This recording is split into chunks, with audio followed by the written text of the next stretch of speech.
Get started, and Roy Oswalt delivers strike one to Garrett. Garrett taking over today for Brian Giles in right field. Begins the day at 218. He has 3 homers, 8 runs batted in. 0 for 1 as a pinch hitter in last night's game. And it's 1-1. He's played center field this year as well and got off to a good start, but his on base average right now is .258 with a .391 slugging percentage. It's 1-2 for Roy, who has an outstanding career record against the Padres. 8 wins, 2 losses, a 2.62 ERA in 11 starts.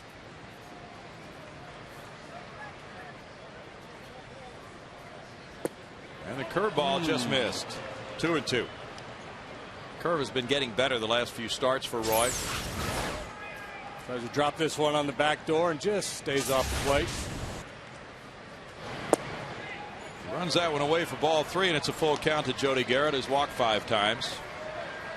Roy has gone 7 starts without a win, which ties the longest of his career. And here in left field, it's Carlos Lee coming over near the line for out number 1. There's the special pink ribbon on the players' uniforms today. Roy is moving past Shane Reynolds into sole possession of 7th place. 4 starts by an Astro. This is the 249th career start for Roy. And now it's Eckstein on this Pink in the Park day.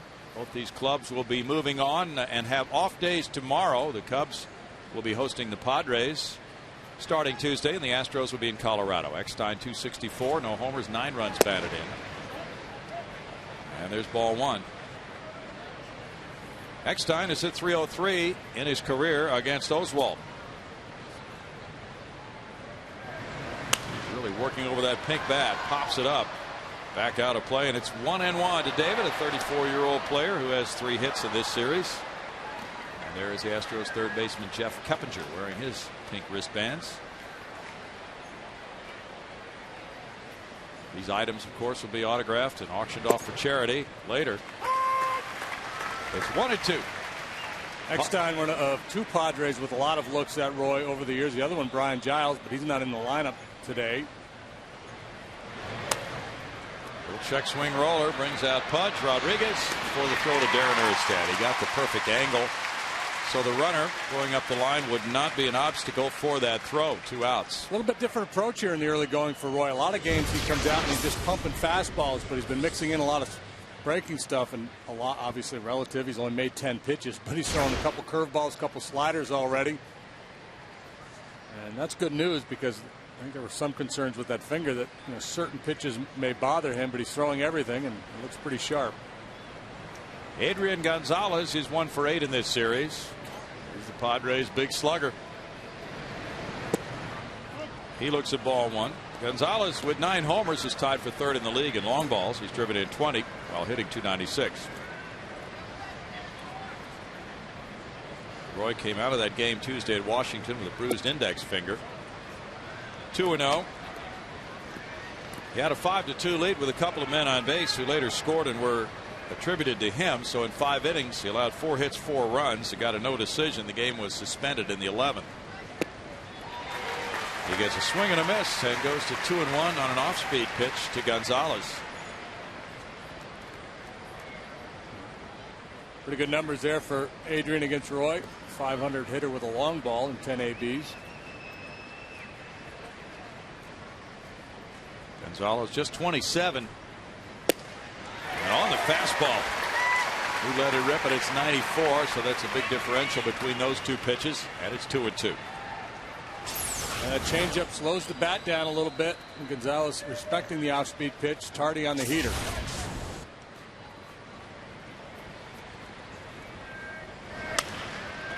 Hit in the air, and on the infield is Jeff Keppinger near the third base line. And in the first, Roy Oswalt disposes of the Padres in order, searching for win number 1 of the season, scoreless after a half inning.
used by many players in this game today. The Astros using pink bats will be Michael Bourn, Carlos Lee, Darren Erstad, Miguel Tejada, Jeff Blum, Pudge Rodriguez, Jeff Keppinger, and Lance Berkman. And Kazuo Matsui will lead it off against Josh Geer. Josh, 25 years old, from Dallas, lives in Forney, Texas, east of Dallas, went to Navarro Junior College, and then for 1 year he pitched at Rice University. He's really thrown the ball well this year for the Padres. And there's the changeup for ball one. He has a fine changeup. Matsui, a .255 hitter with 1 homer, has delivered 12 runs. And lines one to the left field corner. Headley over to get in front of it to hold him to a single. And Matsui's aboard as Geer has allowed hit number 26 in his 26th inning. Geer, not an overpowering guy at all. He's finesse. Here's the Southwest Airlines Astros batting order. Matsui, Bourn, and Pence. Lee, Tejada, Erstad, Rodriguez, Keppinger, Oswalt.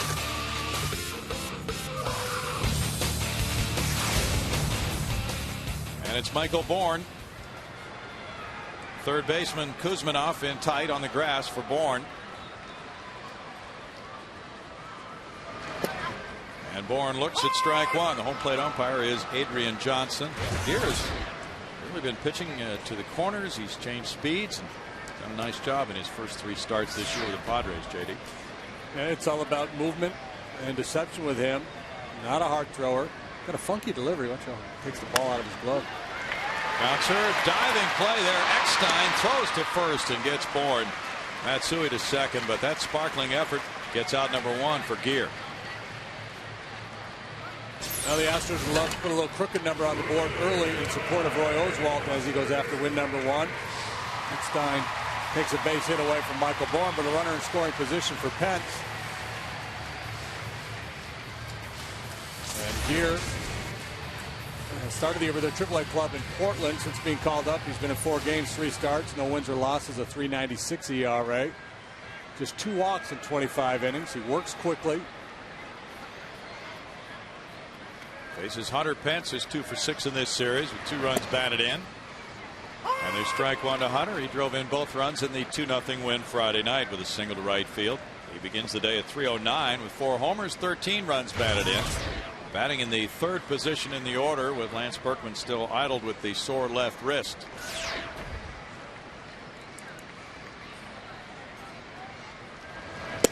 Hunter takes that one and the count goes to 1-1. Josh Geer was a 3rd round pick of the Padres in 2005. Last year he had 5 starts with San Diego, going 2-1 with a 2.67 ERA. For his career, he's 2-1 with a 3.29 now. Hit the shortstop. Chris Burke with the play. 2 outs. And the former Astro moved to his left to take care of that ground ball out for Geer. Now it's Carlos Lee.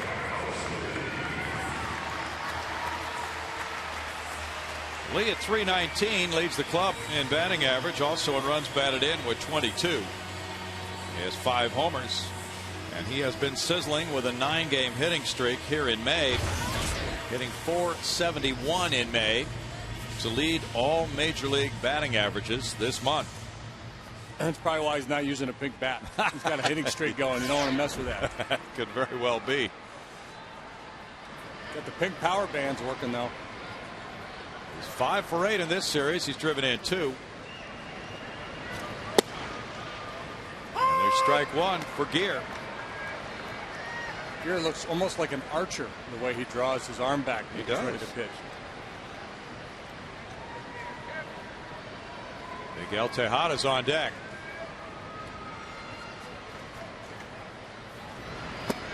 Sure does draw it back.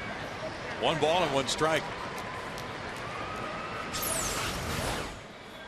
Straight back, and that's the changeup. You can see the grip as he delivered the ball.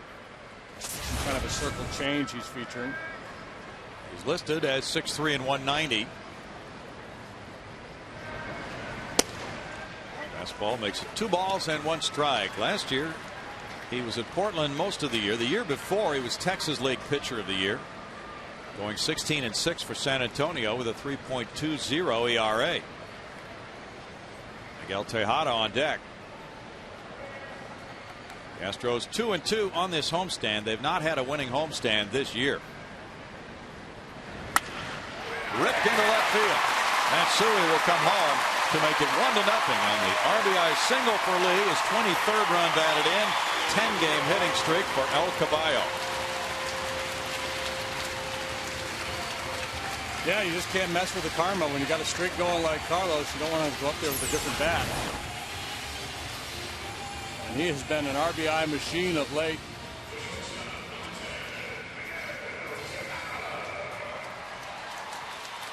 That gives him 17 hits in his last 35 at bats. Now the inning continues with Tejada. He leads the Astros in hits with 38. He has a .302 average with a homer, and he's driven in a dozen. Looking at ball one. Miggy 1 for 6 in this series with 2 runs batted in. And he got those last night. They were big. Sacrifice fly in the 6th inning to give the Astros a 2-1 lead.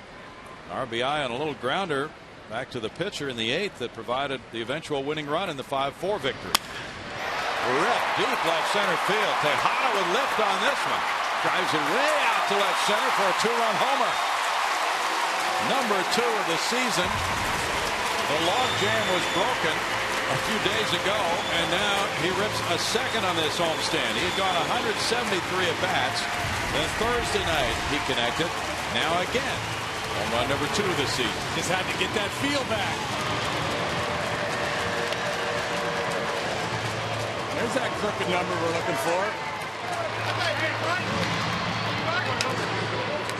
Boy, with Oswalt on the mound and the way the Padres have struggled scoring runs, that's a huge swing of the bat. That pink bat works just fine. There's Goodwin in that one too. That's 2 homers and 14 runs batted in this season for Miggy. Now Darren Erstad takes strike 1. Darren getting a chance to start at first 3 games in a row with the Berkman wrist injury. Tejada goes deep for the Astros' 24th long ball of the year. Erstad looks at it, and it's 1-1 to Darren, a 171 hitter with no homers, 2 runs batted in. Tejada back for a cooling drink after providing a couple of extra runs here. Bouncer up the middle will be smothered by Eckstein, but he has no play. Good effort, but it's a hit for Erstad, the 4th hit for the Astros here in the 1st inning. That's a ball there you're almost better off not diving for. Looks like goes against Eckstein and just about every other player's instincts. You just try to get everything you can. He's not going to be able to make a play from there on Erstad. And I guess the one downside would be if you were to deflect it and it trickled into center field, Erstad might end up with 2 bases. Yep.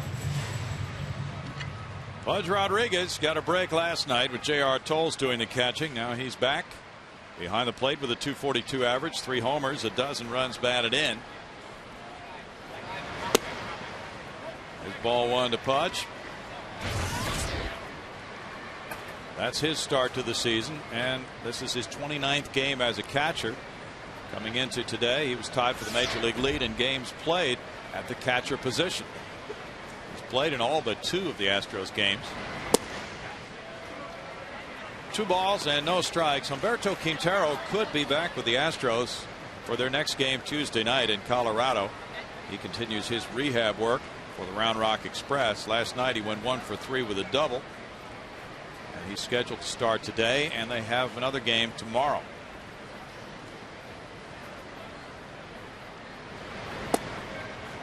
Here misses. The count running to 3-0 now. Pudge Rodriguez.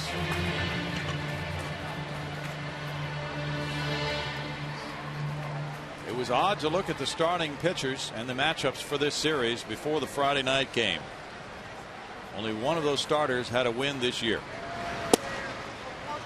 That's ball 4. Pudge taking the walk to continue the inning for Keppinger now. Wandy Rodriguez, the only starter for either team, and he now has 3 victories as a result of his fine work on Friday night. But the starters combined had 30 starts and 3 wins. So Bud Black has had a drought in his rotation. No wins by a Padres starter for the last 21 games. A combined 0-8 record of 4.90 ERA. And their club hasn't won many games over that stretch. They started the season well. They were 9-3 out of the gate, and a bit of a surprise after a dismal year last year and what is anticipated to be a bad year this year. And as you look at the profile on Buddy Black, a left-handed pitcher, a good, solid major league pitcher for a number of years, 121 wins, and he was very cagey out there. He had a great changeup. Jeff Keppinger looks at ball one. As you saw, he was 2-2 lifetime against the Astros. Keppinger at .333 with a homer, has 3 runs batted in. His mother was among the players' mothers on the field throwing out the first pitches today, and there were several. They did a nice job. No overthrows.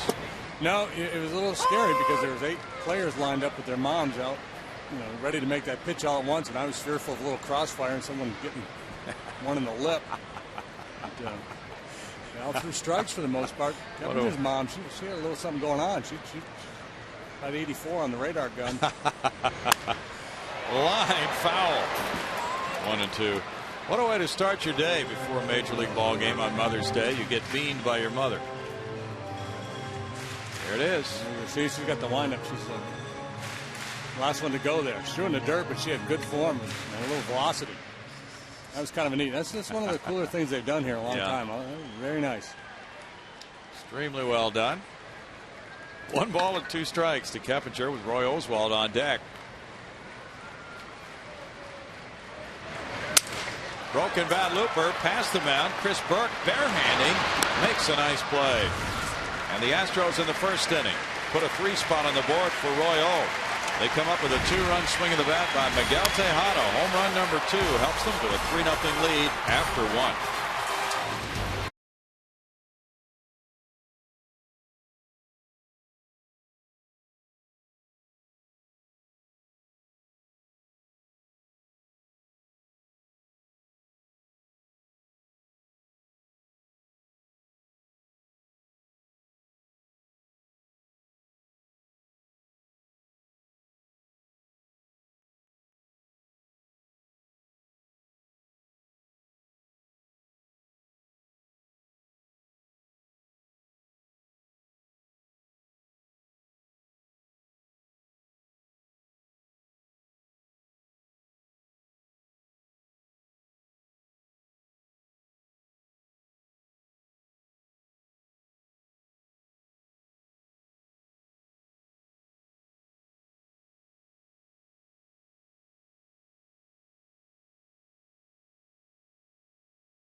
Thanks for everything you've done for me, and you're the best.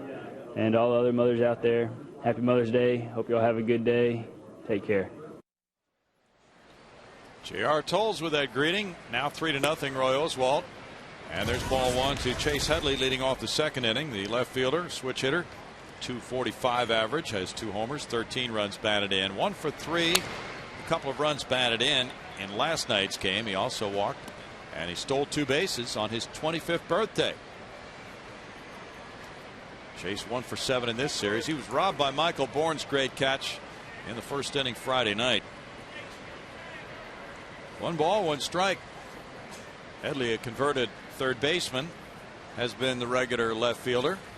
The Padres, though, are going to begin a new experiment with Kyle Blanks at AAA Portland this week. 2 balls and a strike. He's a big slugger, 6'6", 285 pounds, who's been a first baseman. He's hitting well, and now he's going to move to left field. 2 balls and 2 strikes. Should be a pitcher with a name like Blanks. He's 22 years old.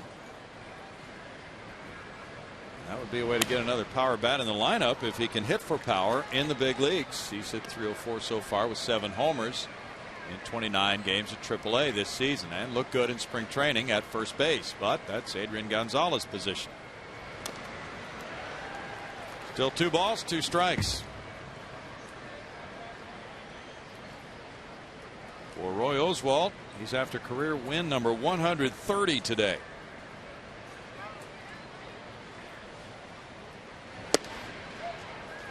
Three and 2 now with Hairston on deck.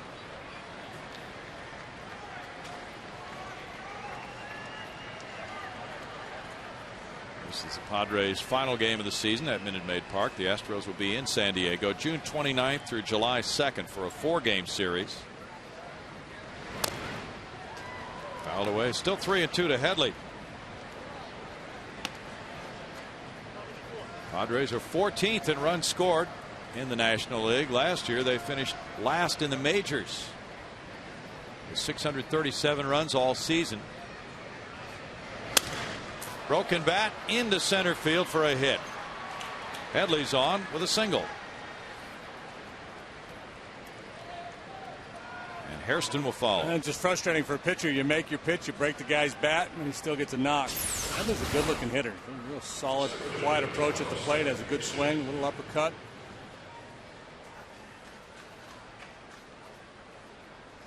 And if his nickname's not Heady, then I'm very disappointed in his teammates. Scott Hairston's brother Jerry Jr. homered last night for Cincinnati. Scott has sizzled at .338. A strike 1 to him. That's garnered him a lot more playing time in center field, taking time away from Jody Garrett. And Hairston getting an opportunity to play quite a bit. He's 2 for 8 in this series. He was born in Fort Worth.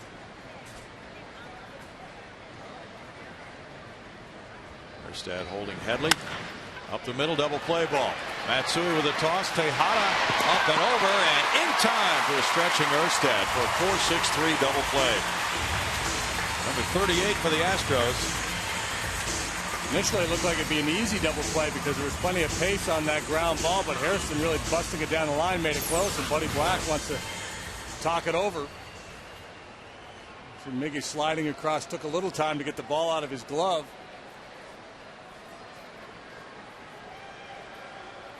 Yeah, I think Buddy Black is right. Greg Gibson, the first base umpire, I think missed that one. Hairston telling the umpire, Greg Gibson, that he missed it. And Bud Black is out for a further chat. Something along the lines of, hey, you can't be missing calls. We're up against Roy Oswalt here. I don't know how many chances we're going to get. You can't be constantly be base runners. Well, that ball, and Andy Fletcher's the second base umpire. It might have come right out of his leg for Matsui there, who fielded it as it was hit sharply up the middle.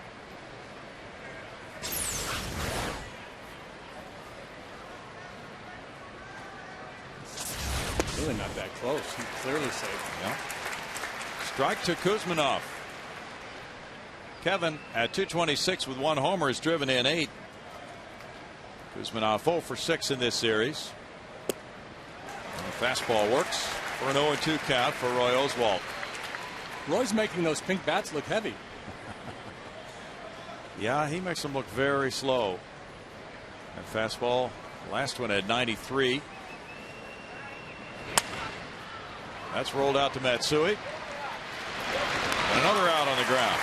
In the second, no runs, a hit, nobody left for the Padres. The Astros lead 3-0.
Astros making their mothers proud with a 3-0 lead heading into the bottom of the second. And hey, Astros fans, come on out here to the ballpark on Wednesday, May 20th at 7:05 as the Astros take on the Brewers. And to celebrate the Astros' 10th season in their downtown home, the first 10,000 fans will receive a commemorative etched crystal Minute Maid Park courtesy of the Methodist Neurological Institute.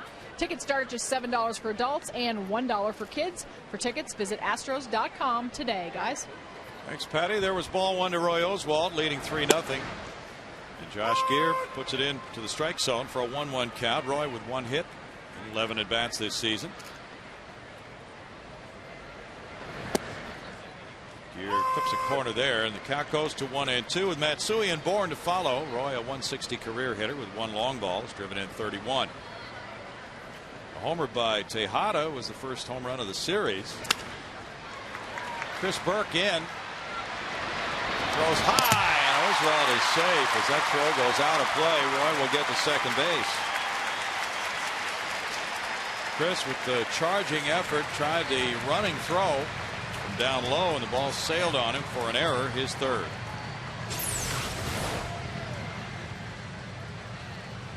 I don't think he ever really got the handle on that ball. Didn't have to hurry the throw with Roy going down the line.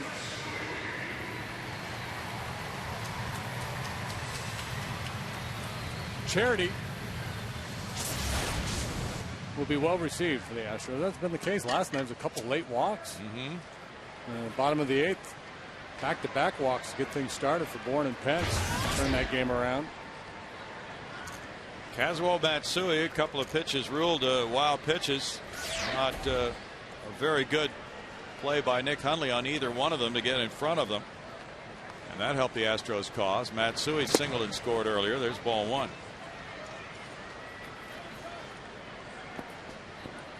Henry Blanco's the backup catcher. He does the catching when Jake Peavy's on the mound. And Blanco would be scheduled to start the Tuesday game in Chicago. He's an excellent defensive catcher, and Hundley is learning a lot from him. 1 ball, 1 strike. Yeah, Henry Blanco, it's his defense that has kept him in the game for so long. He's always been one of the better defensive catchers. Henry's got to be late 30s now, right? Pushing 40. Line, and that will curl out of play. Henry will turn 38 at the end of August.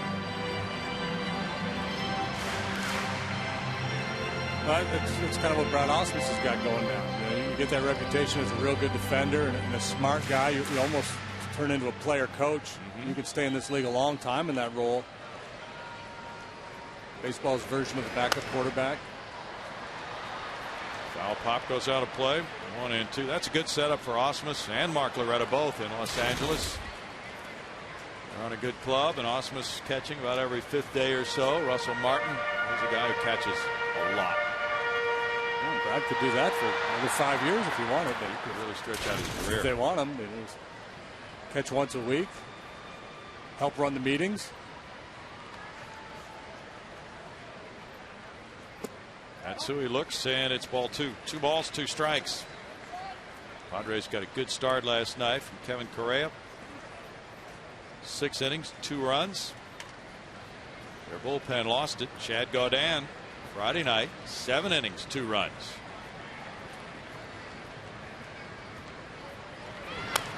But run support has been an issue for their starting pitchers, and as a group, their starters are 5 and 10. A fired up young man. Yeah.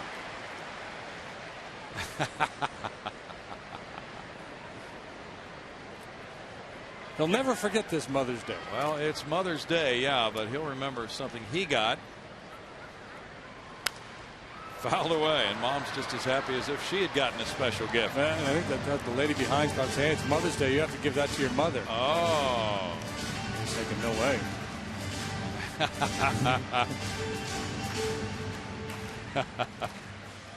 Matsui's hitting .353 with runners in scoring position this year. Astros 13 and 17. They're in 5th place. 5.5 games back of St. Louis. Fly ball left center. Hairston moving over, and Headley's there for the catch. 1 out. Let's take a look at the play that youngster made.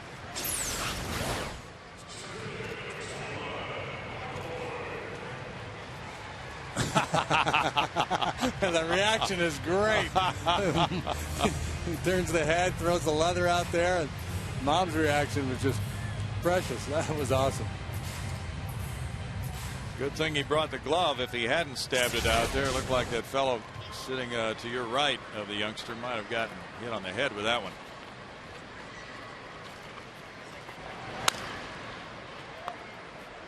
Fouled away by Michael Bourn. There's strike one to Michael. His mom was among those who threw out first pitch baseballs today. She didn't have to travel very far, but some of the mothers, of course, flew in for the luncheon yesterday and then for the ceremonies today.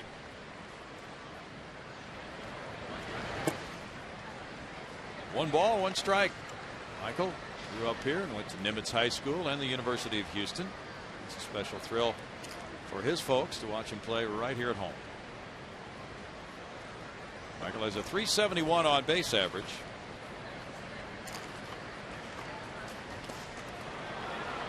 It's 1-2. So it's Rice against University of Houston in this matchup. Yeah, and the thing with Gear is he throws a lot of off-speed stuff, so you have to stay back. You have to feel like he can't beat you with his fastball.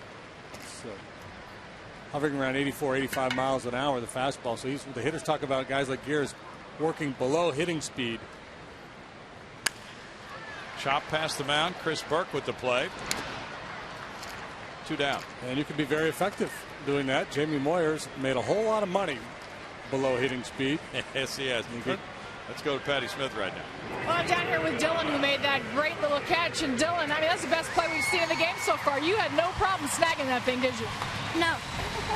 So show us the ball. And we're thinking it is Mother's Day. I mean, are you going to keep it or are you going to maybe give it to Mom? I'm going to give it to Mom. Aw, sweet guy. Thanks, buddy. Now, you both had quite the little look on your face. You looked almost surprised, and you looked pretty impressed. I was just really grateful that he caught it. Hot little corner down here. You better keep your eyes open for another one, all right? Yeah. What team do you play for? Orioles. Oh, we don't say that here. Just say Astro. Astros. All right, good job, guys. Well, he might be another Ripken. Who knows? Playing for the Orioles. Hunter Pence with ball one. Sorry to interrupt you, JD. You were about to say something. I was, but I forgot. It couldn't have been important. Very little of what I say is important. Carlos It's just Lee a ball on deck. game after all. It's 2-0. I think I was saying that Jamie Moyer made a lot of money working below hitting speed. And Yeah. The norm, though, is for a guy to come to the big leagues with at least average velocity.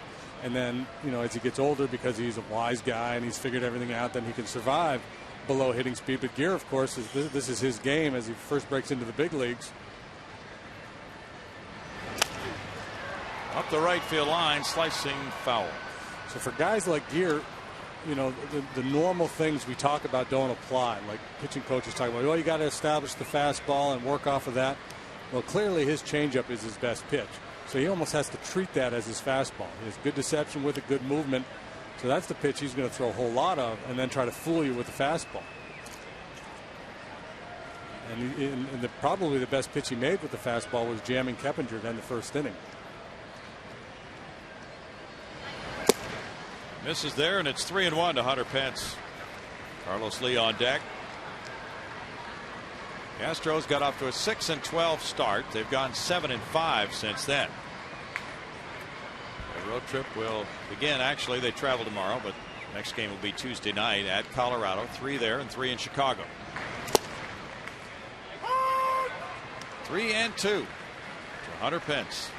He's working some full counts, batting third here without Lance Berkman in the order. And Hunter is 3 for 8 on 3-2 counts. The Astros come back here on the 19th, 3 with Milwaukee and 3 with Texas as interleague play begins for them. Ball 4. He is really figuring things out, getting a feel for how pitchers are going to try to get him out or whether they're going to challenge him or not. You know, last year he struck out a lot swinging at pitches out of the zone in deep counts, but this year willing to take the walk, and boy, that's really going to pay off big time for him, because once the pitchers recognize that, they'll start to throw it in there and he'll really do some damage. He took 2 walks last night. So 3 walks in the last 4 plate appearances for Hunter. Carlos Lee drove in a run with a single. Ball 1 to Carlos. The hope is that Lance Berkman will be healed and ready to go by Tuesday night at Coors Field. Astros made a player move before this game today, optioning Jeff Fulchino back to Round Rock. And they've signed Jason Smith and brought him back. Any relation to the Jason Smith that was here before?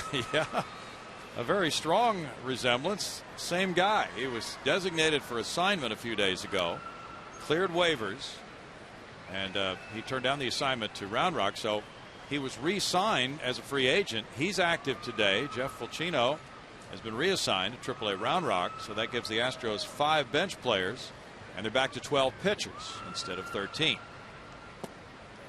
Well, and then the efforts the last 2 nights by Wandy and Brian Moeller really help out. They've saved that pen, given them a chance to regroup. So Coop feels like there's more of a need for another bench player than a pitcher at this stage. I wonder if Jason's agent held out this go around. Well, you never know. I'm guessing not. That would have been funny though. Yeah, I'll come back, but here's the deal. 49 pitches for Gear. 28 of them strikes. There's a big 2-1 coming to El Caballo. And it's ball 3.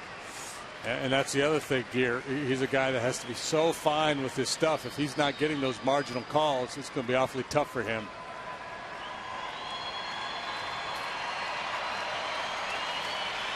Big pitch coming for Josh Gear. And ball 4 loads the bases for Miguel Tejada. That's his 3rd walk. He had only 2 walks in 25 innings prior to today.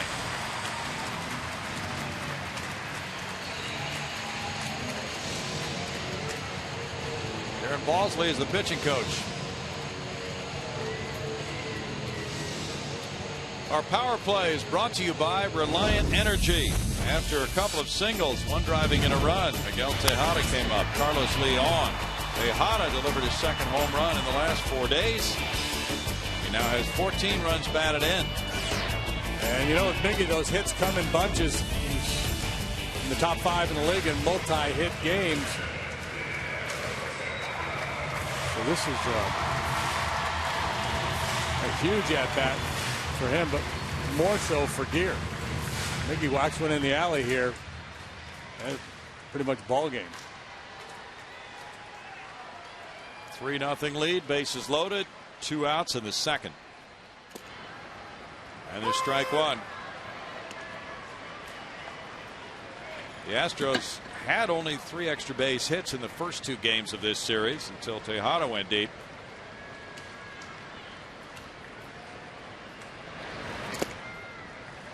It's 1 ball, 1 strike. Tejada had a 4-hit game Thursday night against the Cubs. 3 extra base hits. He has Roy Oswalt at 3rd. Hunter Pence at 2nd. Carlos Lee at 1st. Nice block there by Hundley. And last night he just wasn't moving as well as he did there.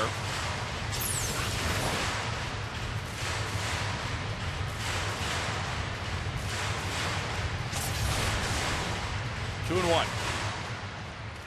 Tejada with 11 grand slams has a .281 career average with the bases loaded.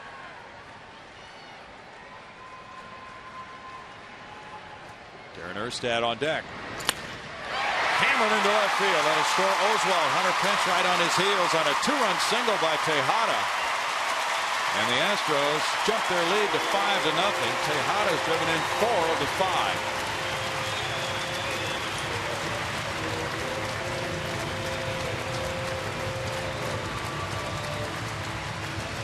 Now, don't get your brooms out yet, folks. There's still a lot of baseball to be played, but it sure looks good, doesn't it? 5-0 with Oswalt on the mound against this Padre offense that's been so anemic. And this is doubly good because you get 2 in, and Roy finally gets to get in that dugout and sit down for a little bit. He's been on base for a long time. Luis Perdomo warming up. Darren Erstad takes ball 1. He reached on an infield hit in the 1st inning. Ball hit up the middle. Eckstein was able to dive and stop it. Miguel Tejada's high for runs batted in a major league game is 8. 1 ball, 1 strike. He's been quite an RBI guy, more than 1,100 in his career. He drove in 150 with Baltimore in 04. That led the American League. 6 times he's driven in 100 or more. Second baseman there. Eckstein over to first in the second inning. The Astros capitalize on that error, allowing Oswalt to reach. So all the runs are unearned. They score twice. And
on lead, and I am here with Carissa Ma, who is our honorary Batgirl today. A very special day, Mother's Day, and of course it's in conjunction with Breast Cancer Awareness, Pink in the Park.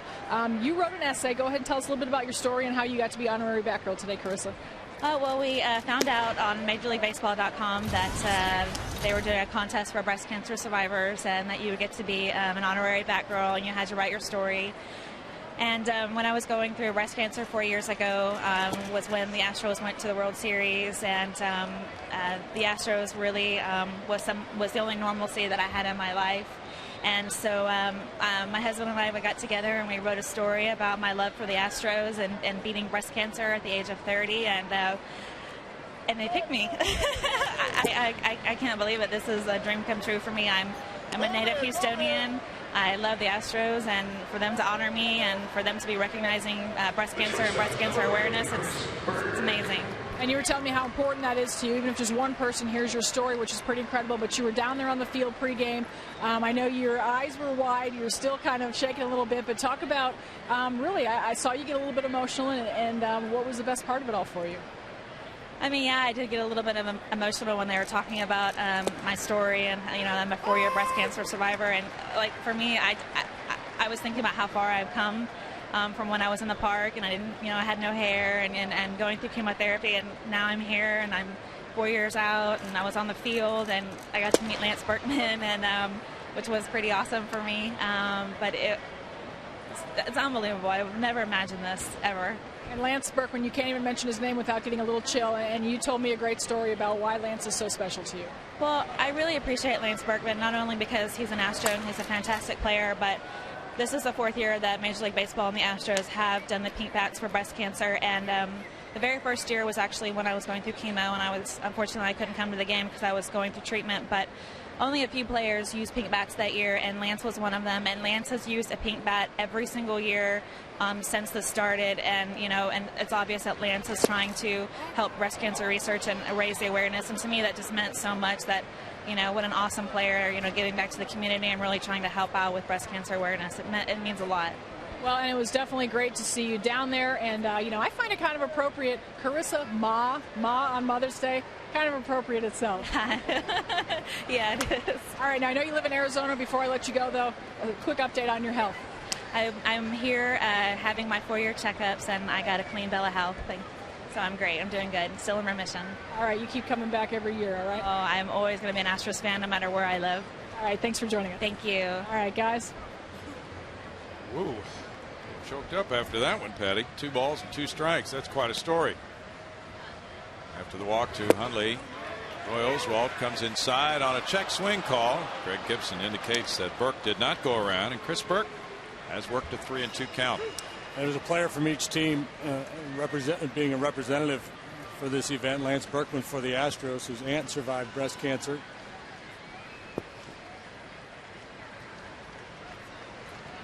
A great story. Fly ball, Michael Bourne in left center field. And that's out number 1 after the walk to Hundley. Gear comes up now. And if I'm going to chastise the Padres for not nicknaming Headley Hetty, as in it's Headley, you idiot. And Carissa's family, they better be nicknaming her Yo-Yo. Yeah. Huh? Yeah, she's bounced back. She's got to be Yo-Yo Ma. And maybe she plays the violin. Gear around and taking strike 1 in a bunting situation. He has 3 sacrifices, but also has 2 hits and 7 at bats for a .286 batting average. So this native Texan trails 5-0 as he tries to advance a runner here. It's 0-2. The Braves lead the Phillies in Philadelphia 3-2 after 7. Kenshin Kawakami was the starter for the Braves. And Brett Myers pitched well, but then the bullpen gave it up to the Phils after he left. And the Braves got 2 in the 7th inning. It's 1-2. The pride of Ware, Mississippi, population 553 as of the 2000 census. 553. Yep. Popped up for Darren Erstad in foul ground. Roy told me a story this winter. And I've forgotten some of the particulars, but he said it's such a small town. He said a lot of people don't have cable television, not sure who's doing what. And he had a guy that has known his family for years, did not know Roy was a Major League Baseball player until the World Series in 2005, because that was on Fox. So it was on one of the major networks.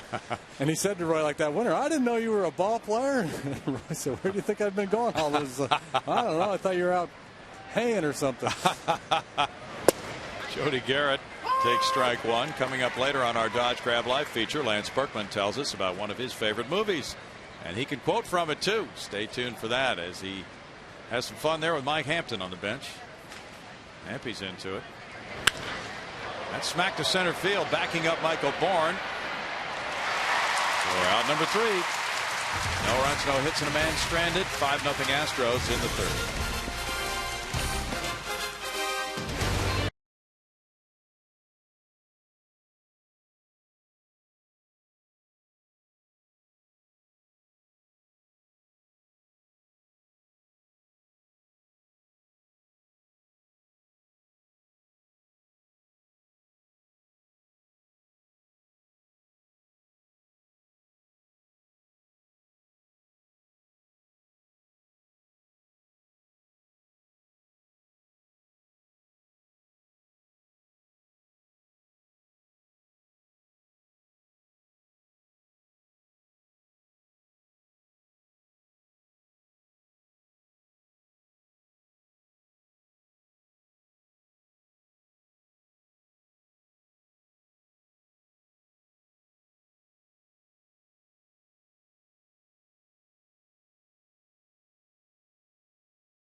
wouldn't be here. And I appreciate it. And thank you very much. Stage yours. I'd like to wish a happy Mother's Day to my mom and my wife, Heather. Hope y'all have an outstanding day. Love y'all. And I'd like to add my Mother's Day wishes to my mom watching in Arizona. She watches every game. Our Jack in the Box standings show you the Astros minor league report. Your Donnie Ramirez has just been sizzling in Round Rock. 354, 4 homers, 15 runs batted in. Great range, great arm. Brian Bogusevic plays alongside him in the outfield, and his numbers are good. 320 batting average. Andrew Locke is hitting 400 at Corpus with 34 runs batted in. Sergio Perez 3-1 at Corpus, and Christopher Hicks 4-2 at Lancaster. Just some of the performers from the Astros minor league team. There are many who are doing well. Pudge Rodriguez walked in the first inning. Now he comes around to lead off the home third and smashes one past the diving Chris Burke into left field for a single. So in this 5-0 game, the Astros get hit number 6.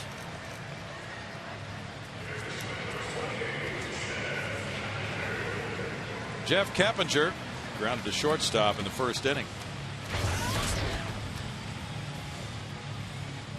Tigers 5, Indians 1, top of the 7th at Cleveland. Anthony Reyes gave up 5 earned runs in 5 innings for the Tribe, while Rick Porcello went 5 and gave up 1 earned run for Detroit. Detroit 16-13. There's ball 1. The Indians really have suffered out of the gate. They're 11-20.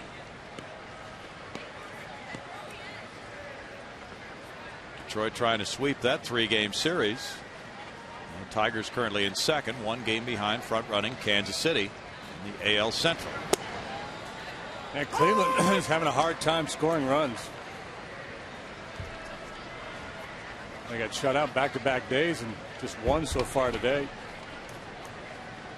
Dave Clark with signs there. This is a game Sean Berry will like. 5 runs on 6 hits early.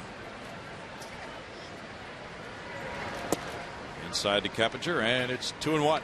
For the most part, Jeff Blum has been starting against right-handed pitching at third base, but today Coop goes with Keppinger. If you use that as a straight platoon, the guy who faces left-handed pitching is going to get far fewer at bats. So, and the Gear, you know, kind of a soft tossing guy, doesn't have that power breaking ball and might chew up a right-handed hitter. And this gives Coop pretty good pinch hitter, Jeff Blum, available on the bench from the left side, because he doesn't want Berkman swinging the bat. And they've added Jason Smith, but Blum becomes his best option from the left side, you know, if needed late in the game. Jason Smith to the left of Jeff Blum there. Just rejoined the club this morning. Grounded foul past Dave Clark. Still 2-2 with Roy Oswalt on deck. Cardinals are trying to avoid being swept at Cincinnati. They lead the Reds 5-4, bottom of the 6th inning. Adam Wainwright on the mound for St. Louis against Edinson Volquez. Jay Bruce hit another one, number 10. Adam Rosales added his first, and Albert Pujols in the 5th inning hit a solo shot, his 12th home run. Third baseman over. Throws to second for 1, and the double play relay from Eckstein. Kuzmanov started the around the horn 5-4-3. Good turnout there by Devin Eckstein. Hard-nosed player, hangs in tough as Pudge tries to upend him. Able to get airborne and get the throw off, and they get Keppinger by just an eyelash.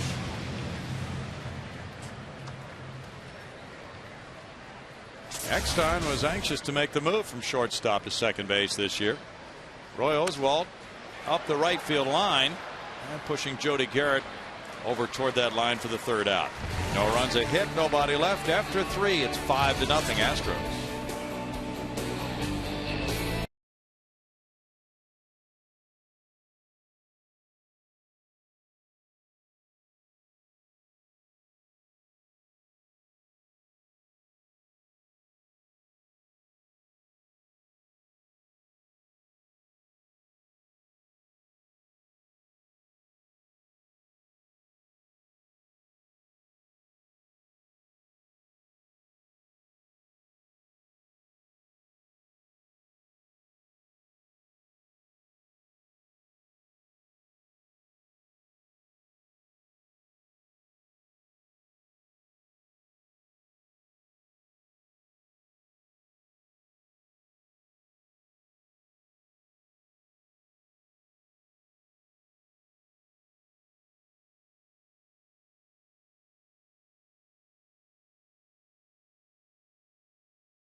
Brought to you by Dodge, by Aflac, by your Lincoln Mercury dealers, and by Southwest Airlines.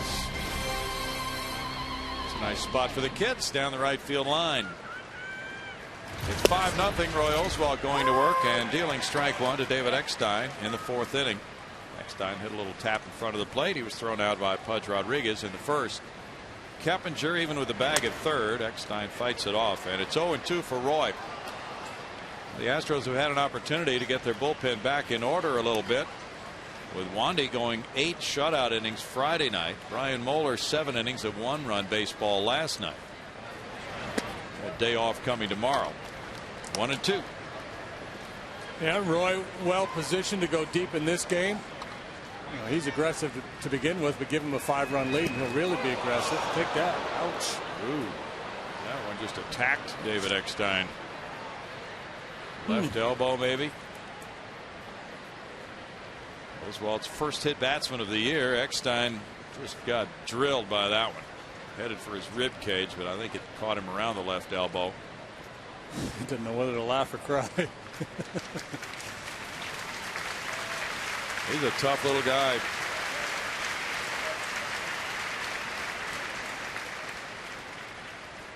Here's the way it sounded.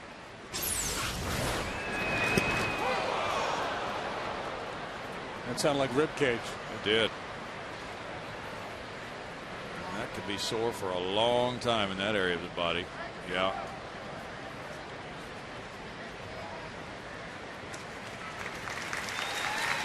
Eckstein trots up the first base line. Second time he's been hit. Oswald was ahead in the count, 1-2. Now Adrian Gonzalez will bat. Erstad laughing. Laughing at him. Yeah, in the chest. Took a hard punch. Gonzalez popped up to 3rd in his first at bat. He's 0 for, he's 5 for 10 lifetime coming into this game against Roy. Here's ball one. Originally in the lineup he was listed as the cleanup man, but then we got a revised lineup and he's been batting 3rd today. Usually he's been cleaning it up for the Padres this year. And the original lineup had Scott Hairston in the 3-hole. Michael Bourne in left center calling for this one. And Scott Hairston's nothing for 10 against Roy in his career. And maybe Buddy Black reviewing those numbers and maybe I don't want him in the 3-hole today. Maybe. Gonzalez such a big part of the offense for this club. Aflac trivia time on Mother's Day. Let's see. Aflac. There have been 6 sets of brothers to play for the Padres. Name the 4 sets who were teammates. Ball one to Headley. He singled to center in the 2nd inning. The Maddox brothers both played for the Padres, but they weren't teammates. So they're part of the 6, but they're not part of the 4. Oh. We're looking for the 4 who were actual teammates while playing for the Pods. 2 balls and no strikes. The Alomars. Yep. Robbie and Sandy Jr. Fly ball right field, backs up Hunter Pence. He's checking the wall as he goes deeper, and that reaches the seats. 2-run shot by Headley. So he was moved to clean up, and he does clean it up here with a 2-run homer, his 3rd of the year, giving him 15 runs batted in, and it's now 5-2 Astros. A 2-0 fastball again with a big lead. You're not going to nibble there. Now that the game's a little bit tighter, you might change your approach a little bit. It's the 8th home run Roy's allowed this year. He's just trying to challenge with a good 2-0 heater. Headley sitting dead red, got the bat head out in front of it.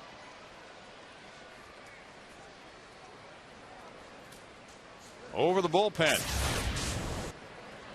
Long blast for Headley, making it 5-2. There's strike one to Hairston now. Hairston bounced into a double play.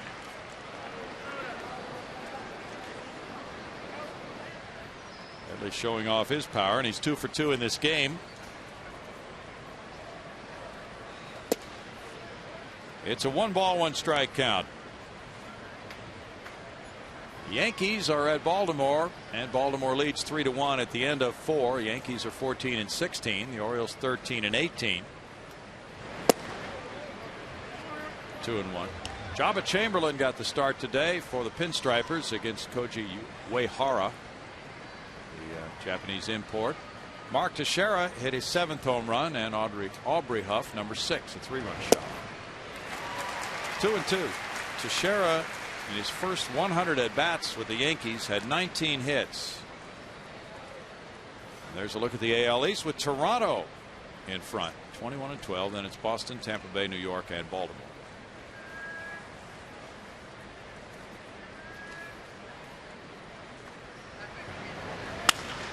Line into the left field corner. Hustling around first base, Hairston. He heads for second. Carlos Lee digging it out. Hairston digging and then stopping around second base on a double, his 8th of the year.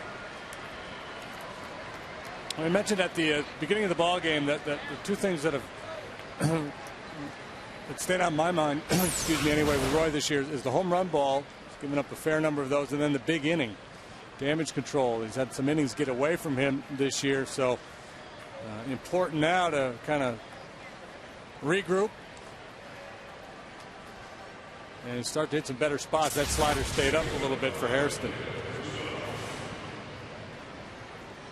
Back-to-back extra base hits for the Padres, and now it's Kuzminov. Kuzminov grounded out to second in the second inning.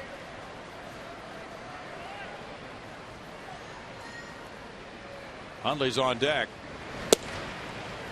And there's strike one over the outside edge. There's a good plan. He's starting to get hit a little bit to reestablish that outside corner down and away, especially when you can throw 96 miles an hour. And then up and in. No balls, 2 strikes on Kuzminov. Roy Oswalt, 31 years old. He was a 23rd round pick of the Astros in '96. Last year he won 17 and lost 10 after starting 0-3. He's 0-2 to start this season.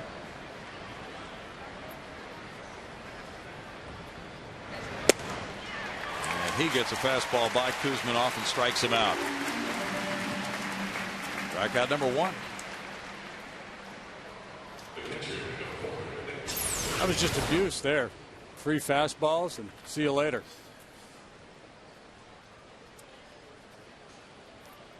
We think the Giles brothers played for the Padres, Brian and Marcus. We are right. Who's we? Phil Boudreau, actually. Yeah. It's Phil. That's okay. You can work together. He suggests, and I approve. I saw this question in there, this factoid in their media guide the other day, so I have to recuse myself. I can't remember them all, but you always bow out of the tough ones. I know it. I looked it up. I'm basically the guy that made it up. I mean, I could have pretended I didn't know it, and then just looked like I really knew my Padre history. Know your Padres for 20. Go all Alex Trebek on you. No balls, 2 strikes. Brothers with the Padres who were teammates. Now, that is not that easy. This brother is in the Hall of Fame. This brother was a pretty good pinch hitter. Who also spent time with the other Southern California team in the National League. 1 ball, 2 strikes. Oh, Chris and Tony Gwynn. Okay. Forgot about Chris playing with them, but he did for a while, didn't he? We should do a video daily double, and we'll just show a picture of the guys up there on the screen and see if we can identify them. We might be able to get him if you did that. That would be about the only way. Fouled away, and it's 1-2. Chris Burke on deck. The Mets lead the Pirates 3-2 at the end of 6 at Citi Field. They have Livan Hernandez pitching. Ian Snell is going for the Buccos. No home runs in that game. Mets starting pitching has really smoothed out now that they got Oliver Perez out of the rotation. Foul back. Not that he was responsible for the other 4 guys. In his 9+ ERA. I mean, but sooner or later they're going to have to get him strained out where he can contribute because they're giving him an awful lot of money, and the contract's pretty untradeable right now, given the way he's pitched. Well, yeah, they have Jonathan Neese, who pitched well in his first start.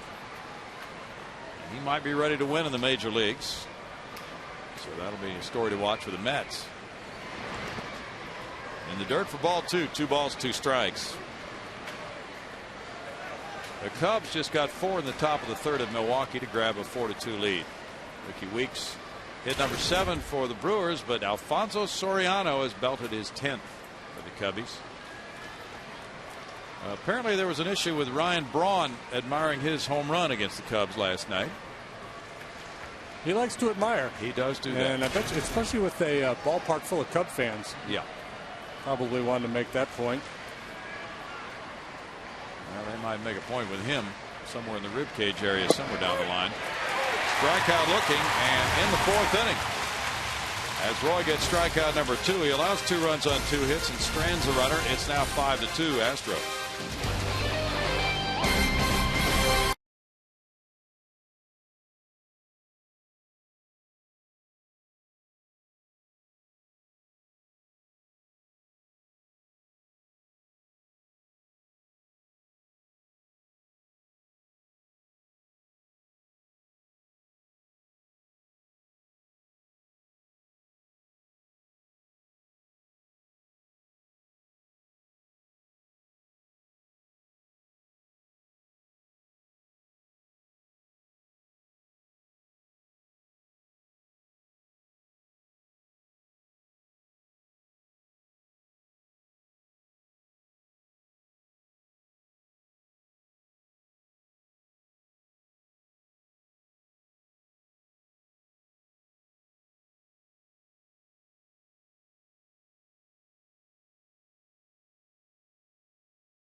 Teammates. We thought the Alomar brothers and the Gwynn brothers were 2.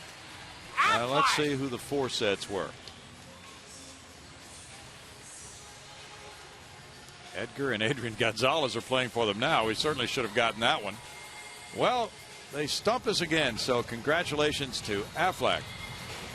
That fine tribute. Wait a minute. I believe you got 3 out of 4. Yeah, but come on. That's the other 2 guys are playing for them now. Well, we tend to look backward when we deal with these. That was pretty miserable.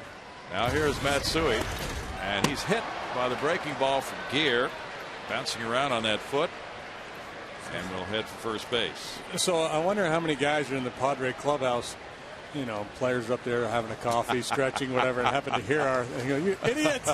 What about the 2 guys that are on the team right now? Aren't you guys paying attention to what's going on here? Hit him on the left foot.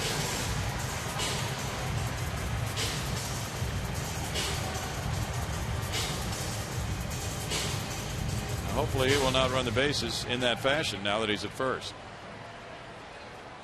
That does stay with him. That's smart. Yeah, right on top of the foot. Michael Bourne is 0 for 2, 2 ground ball outs. There's ball 1. Yeah, that area doesn't really have fat on it, top of the foot, does it? Not for most of us. If it does, then you've got issues.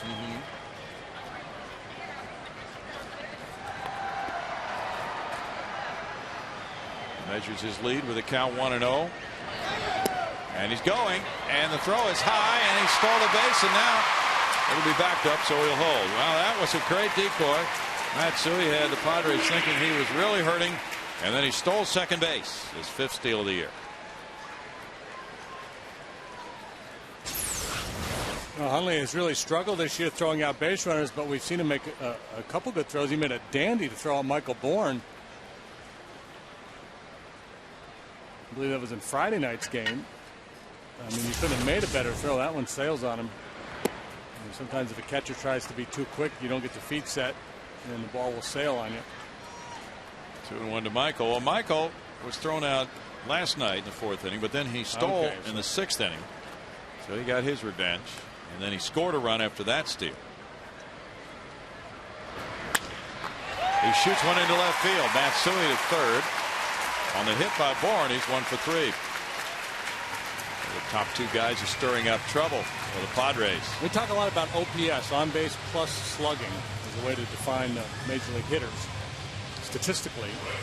And so I took a look at the Astros position by position and where they ranked in the league. And Michael Bourne had the 6th, or at least Astros center fielder, so that's about 98% Michael Bourne, had the 6th highest OPS among National League center fielders. That was the highest any Astro ranked, any position on the field ranked.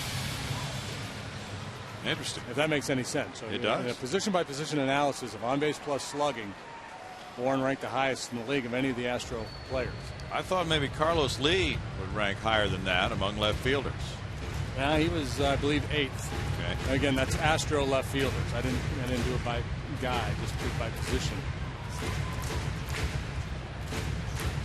Caballo on deck now, and here's a double switch coming, it would appear, for Bud Black. He has the lineup card out. He's out to talk with Adrian Johnson. Pitcher spot due up second in the 5th for the Padres, so they'll move a position player and the starting pitcher out, and we'll find out those two moves when we come back with the score 5-2 Houston in the 4th.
A 27-game hitting streak, and we'll update you on their game later on today. They are at Arizona. They haven't started yet.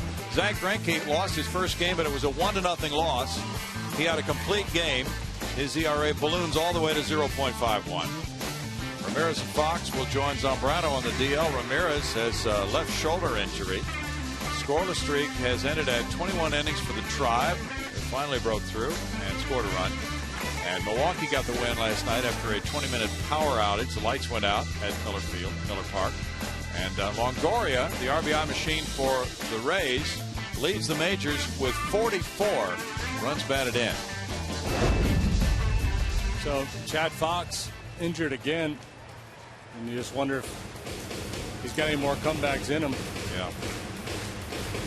Edgar Gonzalez, the brother of Adrian Gonzalez, came at third base. And here's Luis Perdomo in the double switch, and he will go into the number 6 spot in the lineup with Edgar Gonzalez batting 9th. Yeah, one of the rookies out there, and they've got 3 or 4 of them in their bullpen, guys who've made their major league debut this year. Been in 9 games.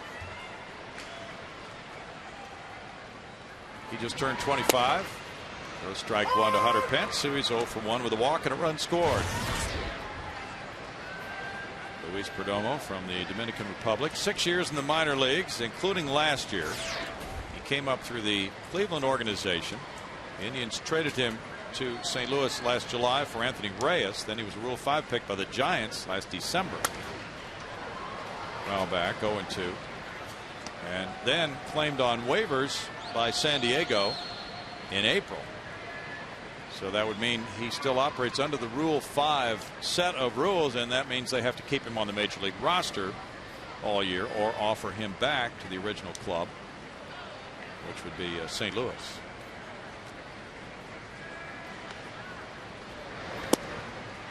Slider makes it 1-2 for Luis Perdomo. Perdomo had a very nice spring training with the Giants. Dave Righetti loved his devastating sinker.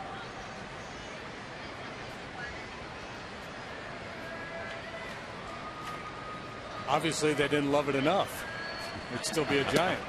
Runner takes off and steals easily on that high pitch. A stolen base for Michael Bourne, and that ties him for the league lead with his 10th.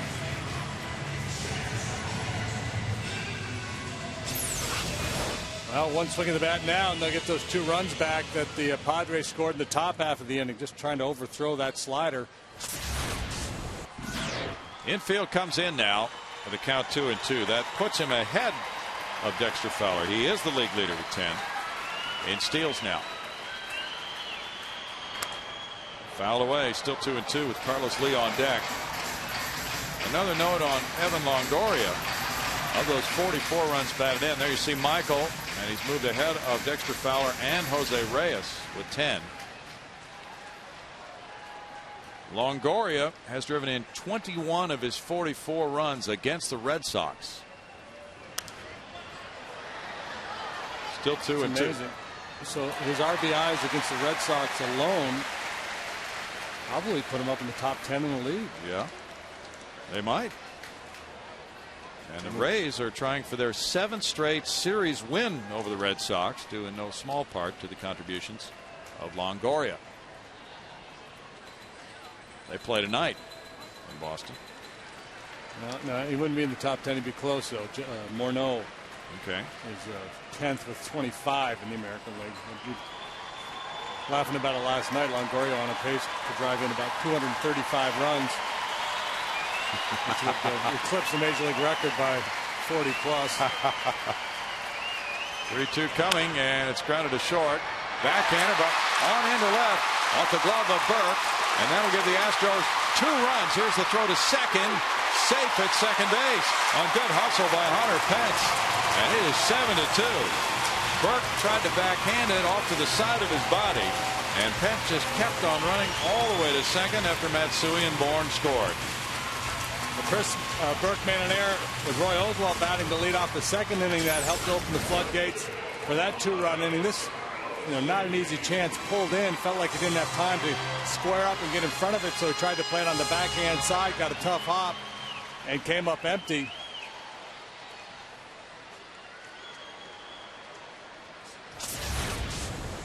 It's an error on Burke, his second of the game, and now Lee with a shot to left field. And Hunter Pence will come around to make it 8-2 on an RBI double by El Caballo.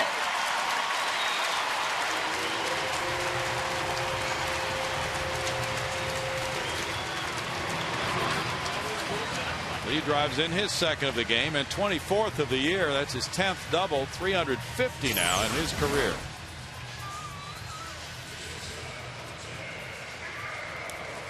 He just continues to swing a torrid bat, and on all 3 times this afternoon, single walk double.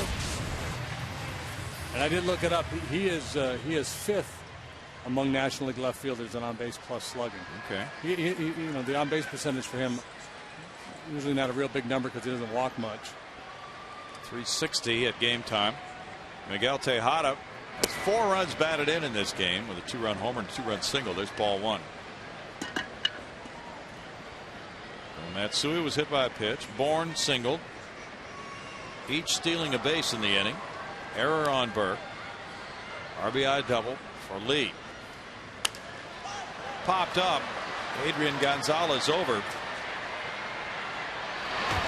Bounces on the roof of the Astros dugout and then kicks up into the seats. Now, Pence reached on the air, but you could give him an RBI on that play, but Matsui's throwing from third base.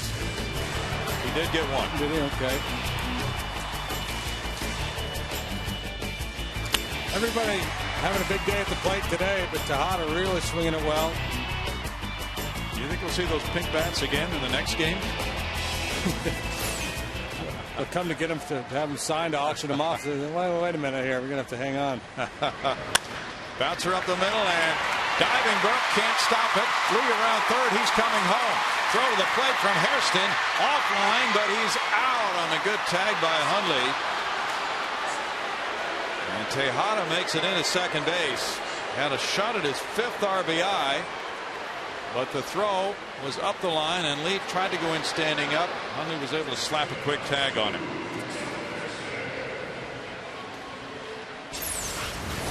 A bounding ball up the middle. And you'll see Carlos's break off of second base. Burke can't get it. Hairston comes hard and makes a good strong throw. And I think Carlos just kind of ran out of gas. And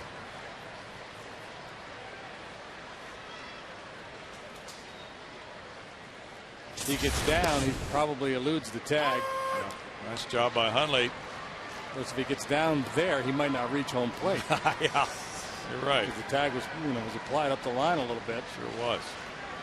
7th 3-hit game for Tejada. He leads the National League. He gets his hits in bunches. 1-1 to Erstad, and could have had RBI number 5 had that not gone the way it did at home plate. What a day for Tejada. He now has 41 hits this year. This is game number 31 for the Astros. Only Andre Ethier has more multi-hit games with 14. May upstairs, and it's 2 balls and a strike. Domo looks to have a pretty good arm. Doesn't appear to have a real good idea what to do with it yet. And often that is the case with a Rule 5 pick. Yeah, just a young player, a little raw. A club that knows they're not going to be in contention can afford to carry a Rule 5 guy and let him develop at the major league level.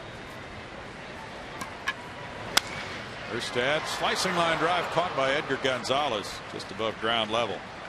2 outs. He hit that one right on the button. Still a good swing by Darren. Bad direction for that low sizzler. Pudge Rodriguez, a walk and a single. Has a perfect day going. Twins lead the Mariners 1-0 at the end of 4 in the Metrodome. The Astros will be traveling there in June. Nick Blackburn has the lead over Eric Bedard. Justin Morneau with an RBI. There's ball 1. Joe Mauer is DHing today. He and Morneau have hit back-to-back homers in each of the last 2 games.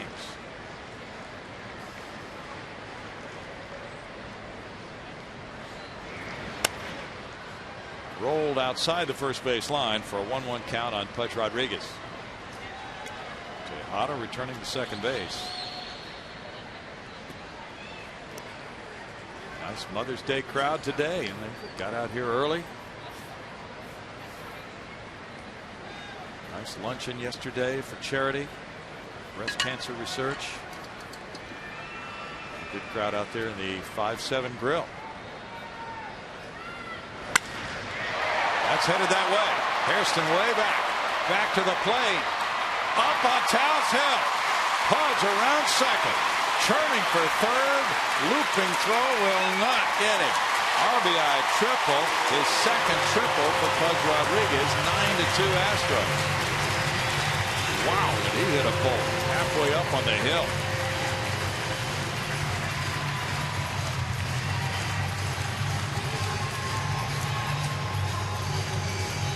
That's kind of fun, isn't it? I mean, he got every bit of this one, but the ballpark's so big, straightaway center field holds it. Hairston trying to do his best Willie Mays, running straight backwards, looking for that one over his shoulder, but just couldn't get there. Ball landing at least halfway up Tal's Hill. Pudge hitting his second triple of this homestand. He had an RBI triple against the Cubs Thursday night in the 9th inning. Keppinger 0 for 2. Bouncer over the middle. And there's the backhand play. Eckstein, low throw. Gonzalez, the Gold Glove winner, digs it out. And in the 4th inning, the Astros send 8 men to the plate. They score 4 runs on 4 hits with an error and a man left to lead it 9-2.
To Minute Maid Park, Astros with a 7-run lead heading into the top of the 5th. And Astro fans, the Astros and the Rangers battle it out for the Silver Boot on Friday, May 22nd at 7:05.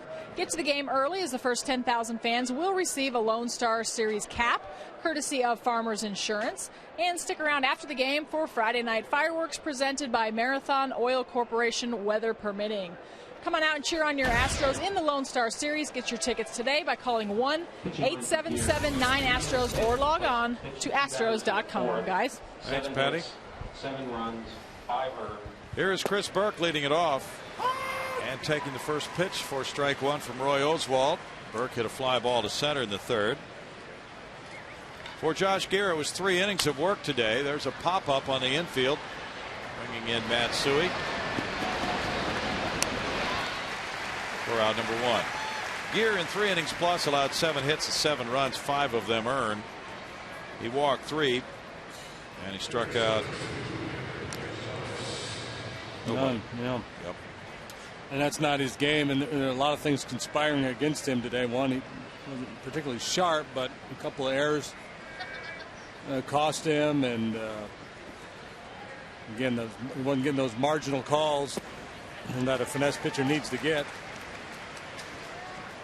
Strike 1 to Edgar Gonzalez. Calling time. He is in the 9 spot in the order after the double switch. The appeal went down, but it was called a strike anyway by the home plate umpire, Adrian Johnson. No balls, 2 strikes to Edgar. He's the older brother of Adrian. And he's appeared as a pinch hitter in this series. Pitch upstairs. Edgar 0 for 1 in the series. 1 ball, 2 strikes.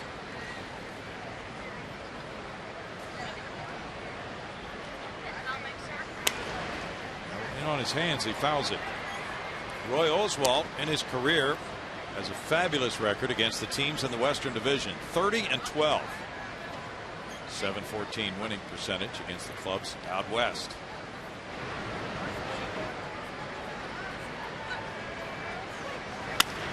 Curveball grounded, backhanded by Keppinger. He straightens up and fires first there. 2 outs. Fox Sports Houston has a Twitter page. Greg Lucas is tweeting.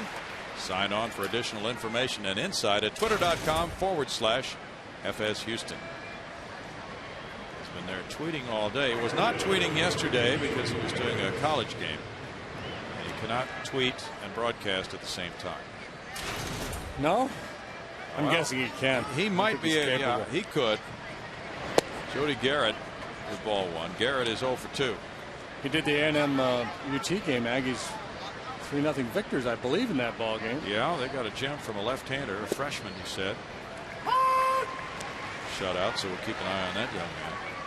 1 ball, 1 strike. Jody Garrett hit the first home run at Citi Field, and his bat went to the Hall of Fame for that. He picked on the 3rd pitch of the game from Mike Pelfrey for that home run. And he became the first player to hit a leadoff homer in the first game at a major league ballpark. It's a bit of trivia for you.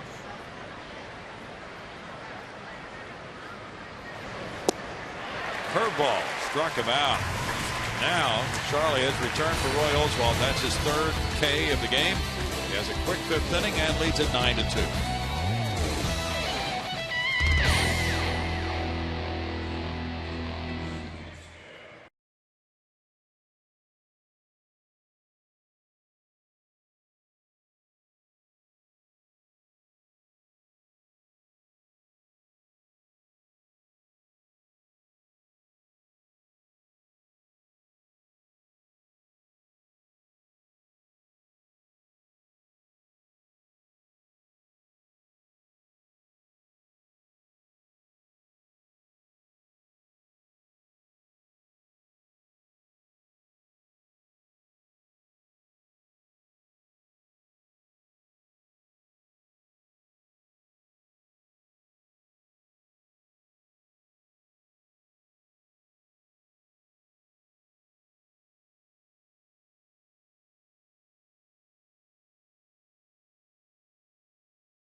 Here at Minute Maid Park, help us pick the top moment in the park's history with our bracket challenge. You can do it at Astros.com. Cast your vote today. I think this wraps up the week, so your last chance to vote between Bishop's 3,005th or the 2005 wild card clincher.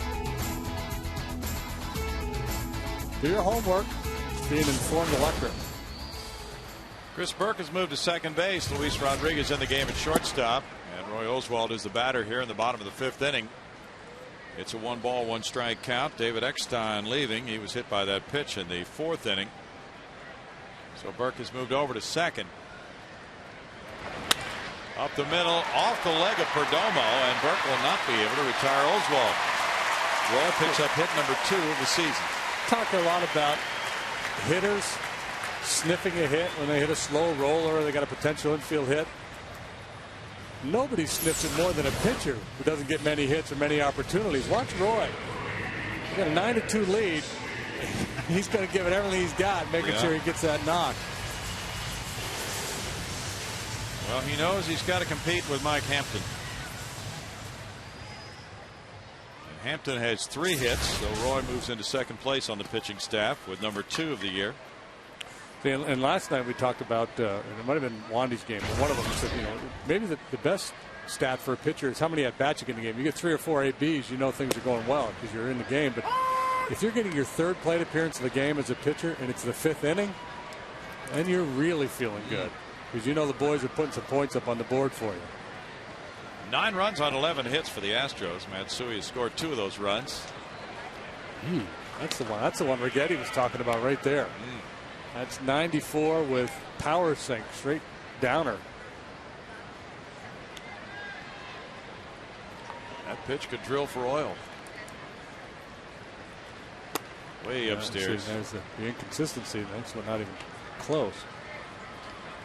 1-2. Let's check our in-game box score, showing you Matsui and Bourne with hits, scoring runs, and it's Pence with 2 runs scored without a hit. Lee with a big day. Tejada a huge day. Everybody chiming in except Keppinger so far. It's only the 5th inning. Perdomo will get it to shortstop Rodriguez, and then on to first. No double play. Oswald is forced from 1 to 6. Like Perdomo threw a changeup to second base. Yeah, a little too deliberate there.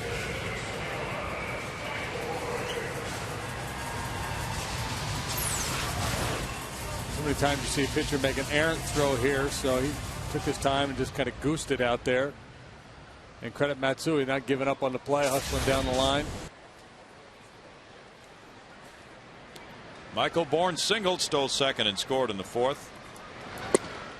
Strike one. Yeah, there's some sink from Perdomo. Michael now has scored 20 runs. Leads the Astros in runs scored. It's a pretty good pace. It seems like every time he throws a good sinker, he tries to muscle up and throw 197 miles an hour. The next pitch, he's the kind of guy with that arm and that sinking action. He could really simplify his approach. Just throw that sinker towards the heart of the plate and let it move down. There's not a whole lot the hitters are going to do with it. Good play there by Hundley out of the dirt, and it's 2-1. Tough learning job for Hundley, a young catcher with a lot of new pitchers on this Padres staff.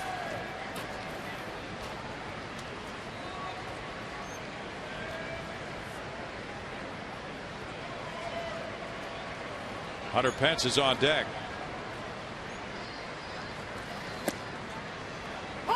It's even at 2-2. The Rockies got 2 in the first against the Marlins and lead 2-0 in the top of the 3rd. Aaron Cook on the mound against Chris Volstad. Rockies are 11-18. They are next up for the Astros. Tulowitzki hit his 5th home run. 3-2. Is he starting to hit a little bit? A little bit. I know he was. Boy, it's been He was disappointing. under 200 for a long time. Yeah. May still be.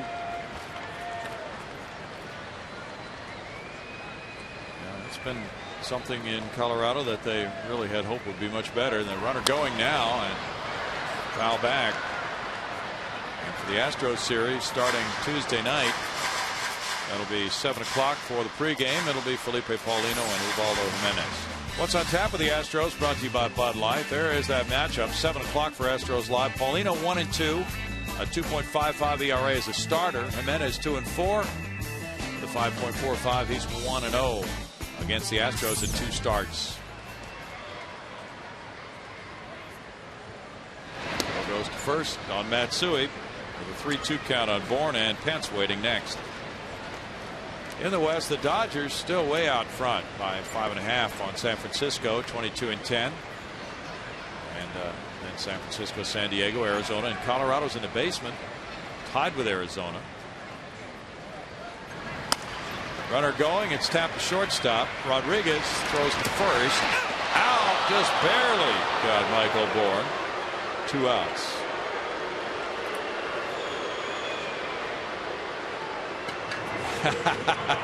Some days as an umpire, are easier than others. And it seems like Greg Gibson's had a lot of close plays this afternoon. Not that big a deal in a 9-2 ball game. Rodriguez a little lackadaisical on that one, and it appeared Michael may have beaten it. And by his reaction, it seemed that he thought so. His reaction was great because he wanted to kind of unload on Gibson, and then he checked himself. Said, "No, never mind. Just go back and sit down." Mom's here in the crowd watching the game and want to make a scene, get a 9-2 lead. Ball 1 to Hunter Pence. He's scored twice in this game. After a walk and reaching on an error. Oh, so close to an infield hit from Michael, and he had a good point. Still a young player in the league. You don't want to embarrass the umpire. especially when you're a base stealer. You don't want guys to have a vendetta against you. Who was the umpire in the American League for many years who used to have that motion of shooting a gun when he called a base runner out? He's the guy who wrote the books. Oh, Ron Luciano. Ron Luciano, yeah. The Umpire Strikes Back. Yes. Yeah, that's good. I don't know if you can find those books anymore. Maybe secondhand bookstores would probably have them. Fairly decent reading in there for a baseball fan. He's got some funny anecdotes. Life as a major league umpire. He was a funny guy. He played football at Syracuse on their national championship team, I believe. That's right.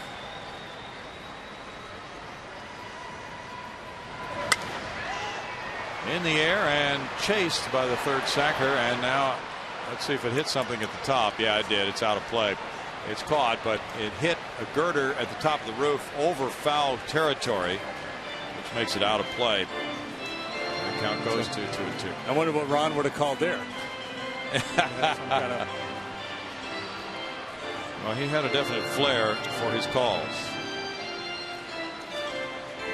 But I don't think a base stealer would really like that. You know, he puts his fingers together as if it's a gun and he's shooting them when he's calling them out. Might even do it at bang bang plays at first base too. Shoot the guy after he crosses by. I think if you're a likable enough guy, players will tolerate it and have some fun with it. If they think you're a big blowhard, it's not going to go to that. And the way, you know, the game is now, everybody's so sensitive to people showing people up and things of that nature. The league would actually probably not allow him to do that. True. Would be my guess. Good point. It'd be inciting. You know, imagine shooting Milton Bradley after close play at first base. That would not be a good idea. Would go over well. In the dirt, and now it trickles behind Hundley with base runner moving up. And it's 3 balls and 2 strikes as Matsui takes third. Got the announcement on David Eckstein leaving the game with a rib contusion. He's day to day.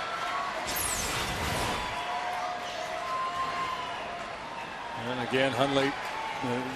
Last night they were ruled wild pitches, but I thought they were balls that Hundley should have had, and that one there too should be a pass ball.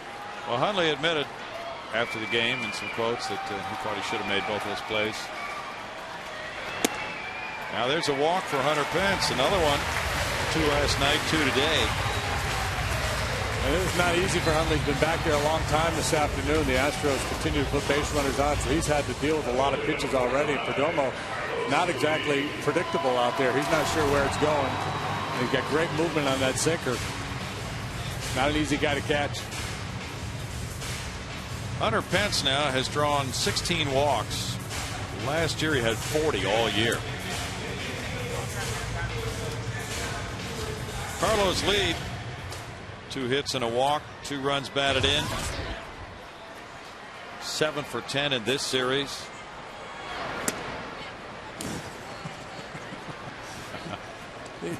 Instead of going into a crouch, you got to just kind of go into yogi mode. Just that semi-crouch you see in those old black and white films.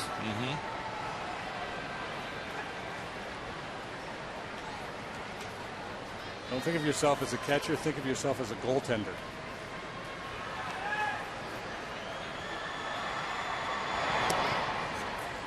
It's 2-0. The Astros have not had many laughers this year. No, I was just looking at that. What did you find? Well, they beat the Reds 7-0. Wandy beat Harang back on April 18th, and it was an 8-3 win in Cincinnati. Those are the only 2 that qualify as laughers. Yeah, that's 7 runs. You mentioned the largest margin of victory. April 18th against Cincinnati. And now a 7-run margin in the 5th inning of this ball game. Felipe Paulino next to Wandy Rodriguez. Felipe gets the ball Tuesday night against the Rockies in Colorado. Shooting for win number 2 of the year. Russ Ortiz has flip-flopped with him, and Russ is now in the bullpen. 2 balls, no strikes. Center fielder Hairston turning back, calling, and ending the 5th inning as the Astros come away with no runs, a hit, stranding 2 after 5. They lead the Padres 9-2.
It's actually thousands of Little Leaguers out here at the ballpark today. Today was Little League Day, and there were thousands of them that were going around the track pregame. I've got a couple coaches here, John, and actually they're representing all of these guys. But you guys, you've been out here 4 or 5 years in a row now. Just talk a little bit about bringing the kids out here and how much fun it is. It's a great day for them. You know, they get to go on the field, they get to see the crowds, they get to see all the players out here, and they just have a great time when they're walking out here. So. And Robert, you got the Braves out here. How much fun are your kids having out here today? They're having a blast. We always enjoy the Astros game, and fortunately today there's plenty of offense to support that. It's going to be a good day, I suspect.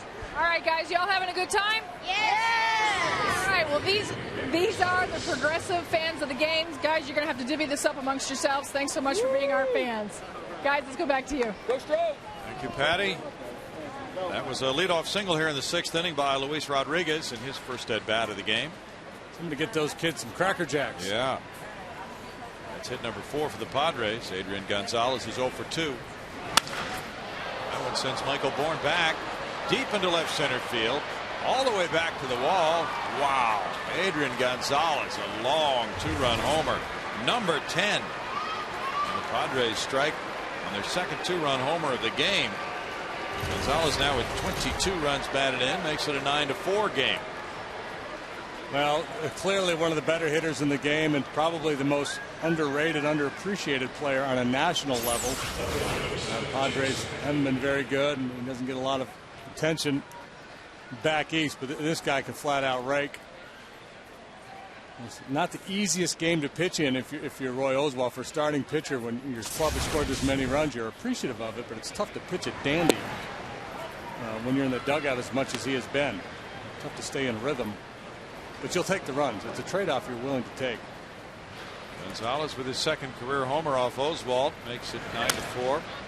Now a ground ball by Headley. Headley hit the 2-run homer back in the 4th inning. Earlier he singled. And a 2 for 2 day for him. 4 runs on 5 hits for the Pods. Hairston's on deck. Fastball makes it 1-2.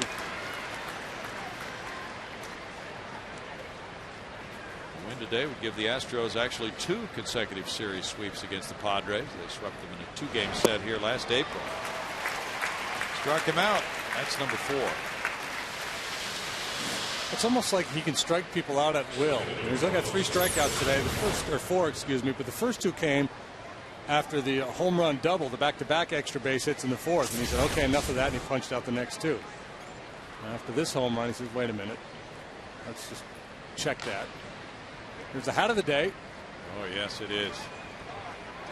Brought to you by Green. Think Green. Clay Green, yeah. Strike to Hairston. Hairston doubled in the 4th inning. He's 1 for 2. Atlanta beat Philadelphia 4-2 in Philadelphia. Casey Kochman had 3 hits and drove in 3 runs. And the Bravos take 2 out of 3 in that series. Yes. It is the rubber game, and Atlanta now has a record of 15-16. And we got Brian McCann back. He's swinging the bat well. He got fitted for glasses. That has gone well for him. Kenshin Kawakami won it. He's 2-4. Rafael Soriano got his 3rd save. And the loser was Jack Tashner in relief of Brett Myers. The Phillies with the loss now 15-14. It's pretty much a scramble in the East. Mets in Florida shared the lead coming into play today. Fly ball out to right center field. Michael Bourn calling. He retires Hairston. 2 down. Well, Metropolitans have gotten hot. They won 6 in a row. Looking to make it 7. They lead the Pirates 4-2. Now Brian Giles is the pinch hitter for Perdomo. Giles with a rugged start to the season. 151, 1 homer, 14 runs batted in. 0 for 9 in this series. And out into right center field. He comes up with a pinch single.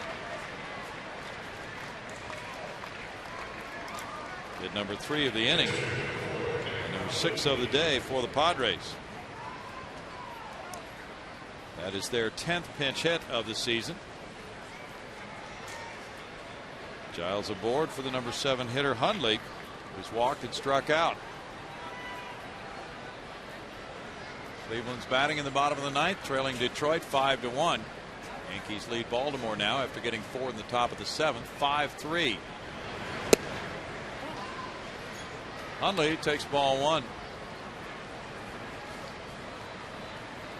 It's St. Louis 7, Cincinnati 5, bottom of the 7th inning.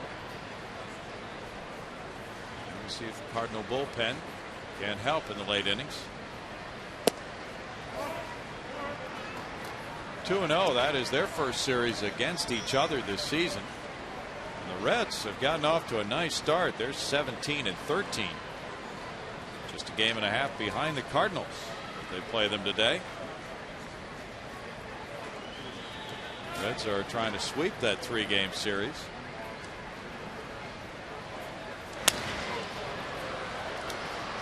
Foul ball.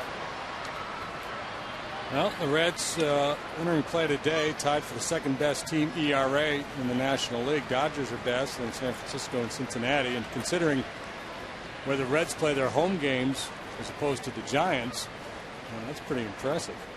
It is. It's a good hitter's park up there in Cincinnati.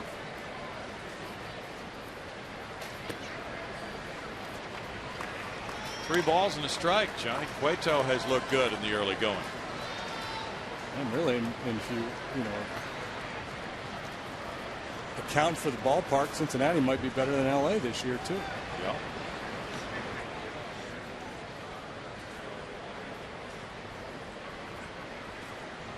Sounds like they just took the RBI away from Hunter Pence on that error by Chris Burke. 3-2. That play was in the 4th inning. Initially it was ruled an RBI. Well, we'll have to check. From what we're hearing now, it is not.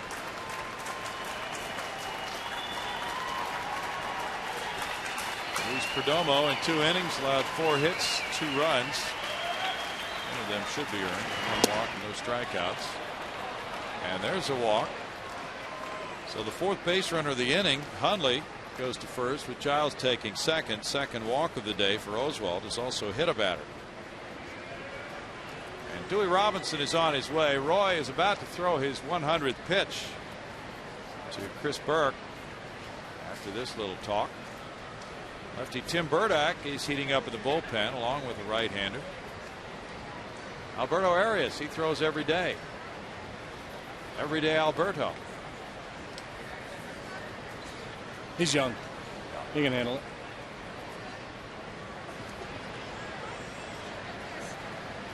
Oswalt with 5 2/3 innings of work. In quest of win number 1 of the year, and it's been a drought for him. 7 starts this season, no wins. It's his longest winless streak since he went 7 starts without a win from the end of 07 through early 08. Foul back by Burke. There's strike 1. Enjoyed meeting his mom and dad. And the Astros went to Chicago and he was with Houston. They would usually drive from Louisville to make that trip.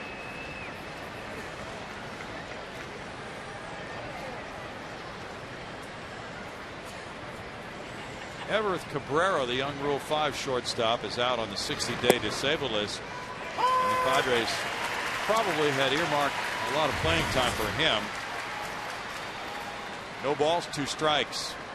So Burke has had 7 starts now at short. Rodriguez the starter the rest of the time. In the dirt, this one gets away and the runners move up. On a wild pitch on the curveball. Giles takes third. Hundley into second. Well, you know, we talked about the Astros not having many lopsided easy wins this year. And this certainly feels like one, but one swing of the bat here and all of a sudden you're in a 9-6 ball game. And you still got to get 9 outs. That changes that dynamic completely. There's a big pitch coming here. If it goes deep, it's 9-7. I don't even want to contemplate that. 2 balls and 2 strikes. The Braves didn't want to contemplate it in the 18th inning in the 05 Division Series either. They did not. And they headed home after that happened. Berkey came in last night late, had 2 at-bats and a couple of ringing doubles. In the air and to shallow left field. 3 players giving chase. Tejada angling over and in foul ground. He has it. In the 6th inning, the Padres come up with 2 runs on 3 hits. They strand 2. The Astros lead at 9-4.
Live freeze cam showing you a double play ball. There's Matsui. Tejada up and over, and Hairston thought he was safe at first. He said, "You missed that." He was called out. Coors Light freeze cam brought to you by Frost Brewed. Coors Light. That was from the 2nd inning. The Padres, though, have come back to get a pair of 2-run homers. And they trail now 9-4. Edwin Moreno comes in. Moreno 1-3 with a 4.70 ERA. Well, his control has been a little spotty as well. He's walked 11 men in 15 in the 3rd innings. And he, too, a rookie, made his major league debut this year. This is the Dodgers back on April 7th. Moreno last worked in the Arizona series 3 days ago. Miguel Tejada looks at ball 1. Miggy with a huge day. 3 for 3, a homer, 4 runs batted in, 2 runs scored. Moreno got a first win on the 24th of April against the Pirates. This could be an all-rookie day for Bud Black with his pitching staff. Well, that's right. Here, Perdomo, Moreno. Been a remade bullpen this year for the Padres with Trevor Hoffman moving on. And he was offered something like $4 million to stay, according to reports. Decided to leave. 2 balls, 1 strike. That leaves Heath Bell as the closer. He has been excellent. He has 8 saves this year. Bell has an ERA of 0.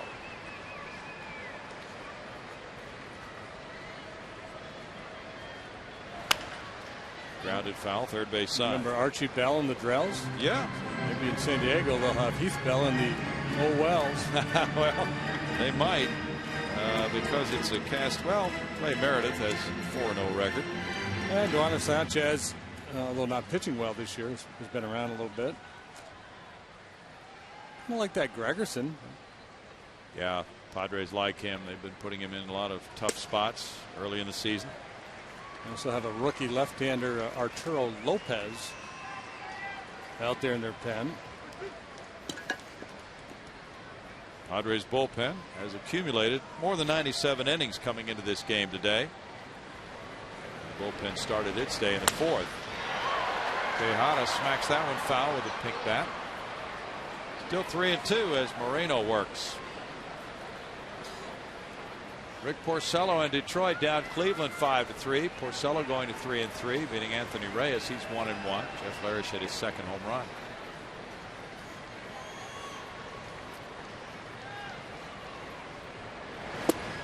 Ooh, what a changeup, and he gets a strikeout. First time Tejada has been retired in this game. Well, everyone's looking for a great deal these days, and the Astros have your ticket with our Price Matters Days presented by H-E-B. To help celebrate 10 seasons at Minute Maid Park, we've selected 10 games where you can score a ticket, a hot dog, chips, and soda, all for just $10. That's an incredible deal. Baseball and a meal. The next Price Matters Day is Thursday, May 21st. To purchase your tickets, visit Astros.com. And guys, I'm also going to give you my Sean Berry update. He just texted me a little while ago. Said that these 11 hits by the Astros are making him feel a lot better. Well, that's good. Now, he's going to claim credit for this. Yes, he's doing his job coaching through me and the microphone. He's the video coach now. Erstad 1 for 3.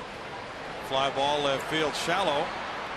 That's caught on the run by Headley for out number 2. Dave Clark said that's fine. Sean can have all the credit he wants for this. It's kind of like, well, with Larry Dierker, remember when he had the seizure, he had to miss a few weeks, and Matt Galante took over. What year was that? 98? Oh, boy, I don't remember. All right. So long ago. Anyway, that goes on the manager's record, even though he's not physically there at the ballpark.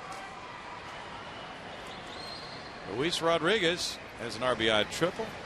Pudge Rodriguez has an RBI triple, a walk, and a single. There's ball one. Looking at the wrong Rodriguez. There are a couple in this game today.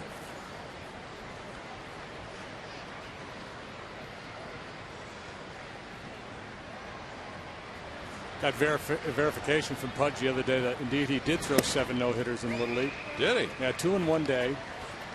And I said, well, how long did you pitch? He said, up till Mickey Mantle at the age of 14 is when he last pitched. But when he was in Little League, the opposing hitters, the kids didn't want to face him. They're afraid of him. It's just so hard. And his catcher even, he said his catcher would come out from time to time and say, hey, man, could you take a little off? Whoa, up around the chin. It's 3-0 to Pudge.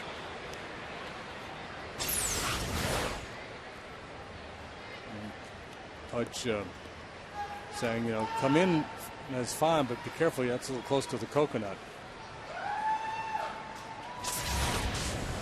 No intent, though, just a pitch that got away. Yeah. Strike, and it's 3-1 with Keppinger on deck. Yankees lead Baltimore 5-3. They've played 7. Pirates are scoring 2 runs home in the 9th inning. They trail the Mets, though, 8-4 in New York. Ripped to left field. Pudge right on that one. He continues a perfect day. 3 hits and a walk for Pudge.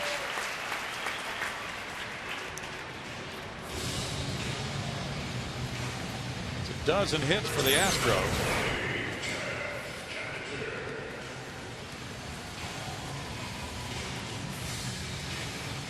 Well, maybe benefiting from that day off, eh?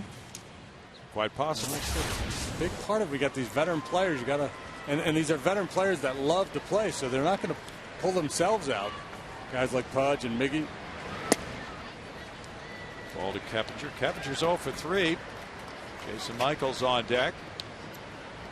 Time for Jeff to get in on the fun here. Get himself a knock. He and Hunter Pence, the only 2 in the starting lineup, including the pitcher, have not joined in that hit parade. Jeff, as a matter of fact, after 4 innings, the Astros had made 12 outs, and Kep was responsible for 4 of them because of a double play in the 3rd. So he's come on a little. There's a little redemption here.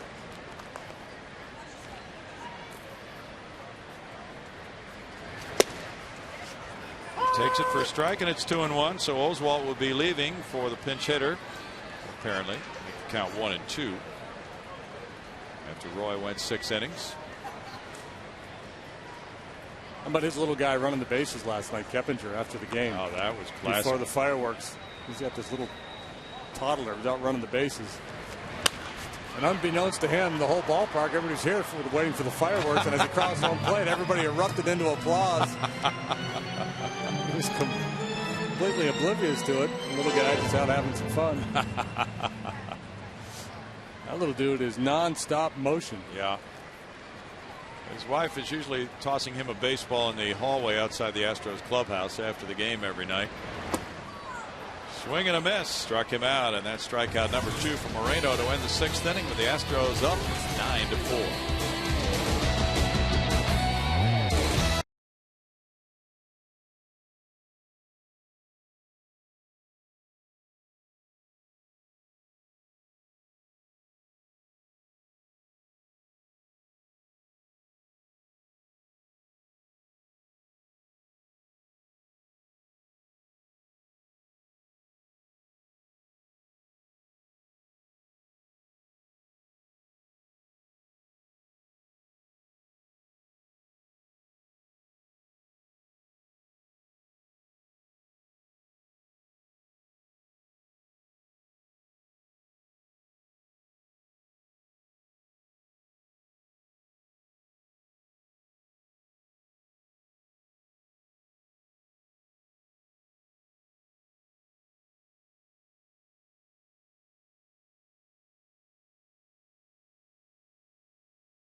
Lonesome Dove.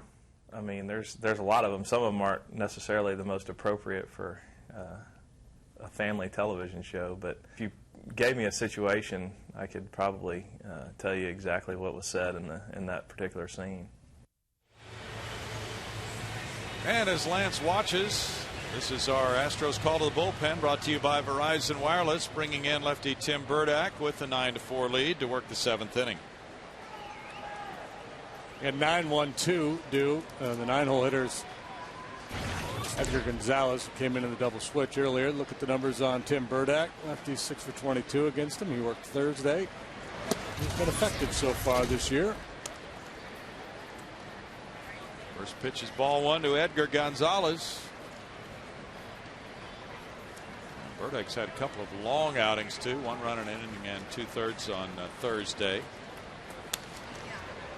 Foul back for a 1-1 count.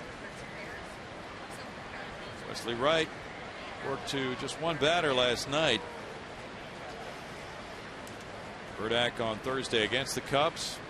An inning and 2/3, gave up a homer to Soriano.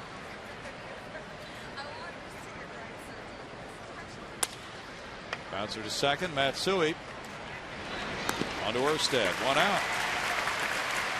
Roy Oswalt in 6 innings allowed 6 hits, 4 runs, walking 2, fanning 4, hitting a batter. He's in line for win number 1 of the season. Jody Garrett is 0 for 3. Bud Black has already brought a couple of left-handed hitters off his bench, switch hitting Rodriguez and lefty hitting Giles. Also Edgar Gonzalez, a right-handed batter, has come off that Padre bench today. And now San Diego's warming up Dwaner Sanchez.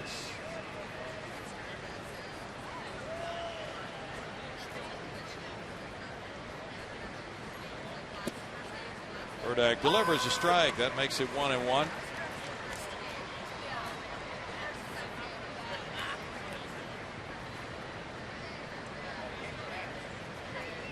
has inherited more runners than anybody else in the bullpen. 13. There's a deep drive over Hunter Pence. That's out of here as Garrett rips number 4 of the season.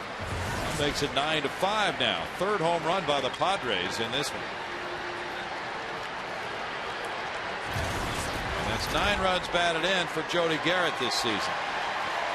2-run homer Headley, 2-run homer Gonzalez. Now solo shot for Jody Garrett. We talked about him last night when he first came up with Cleveland. Like he might be a star. The Sporting News made him their Rookie of the Year back in, I believe it was 2003. A combination of power and speed.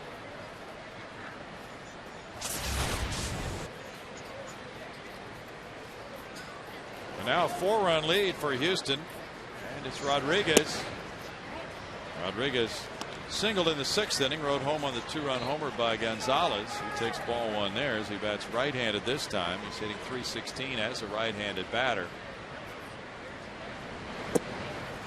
Yeah, Jody Garrett in 03 with Cleveland, 480 at bats. He had 22 home runs, drove in 75, hit .279. Really broke in a nice way. It's really been probably his best year in the big leagues. He's had some injury problems. It's 3-0.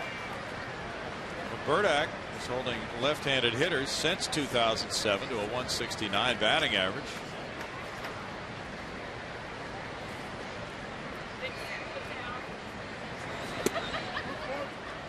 That's a 4-pitch walk, so Cecil Cooper here leading by 4 will not hesitate to get somebody hot the way things are developing in the 7th inning.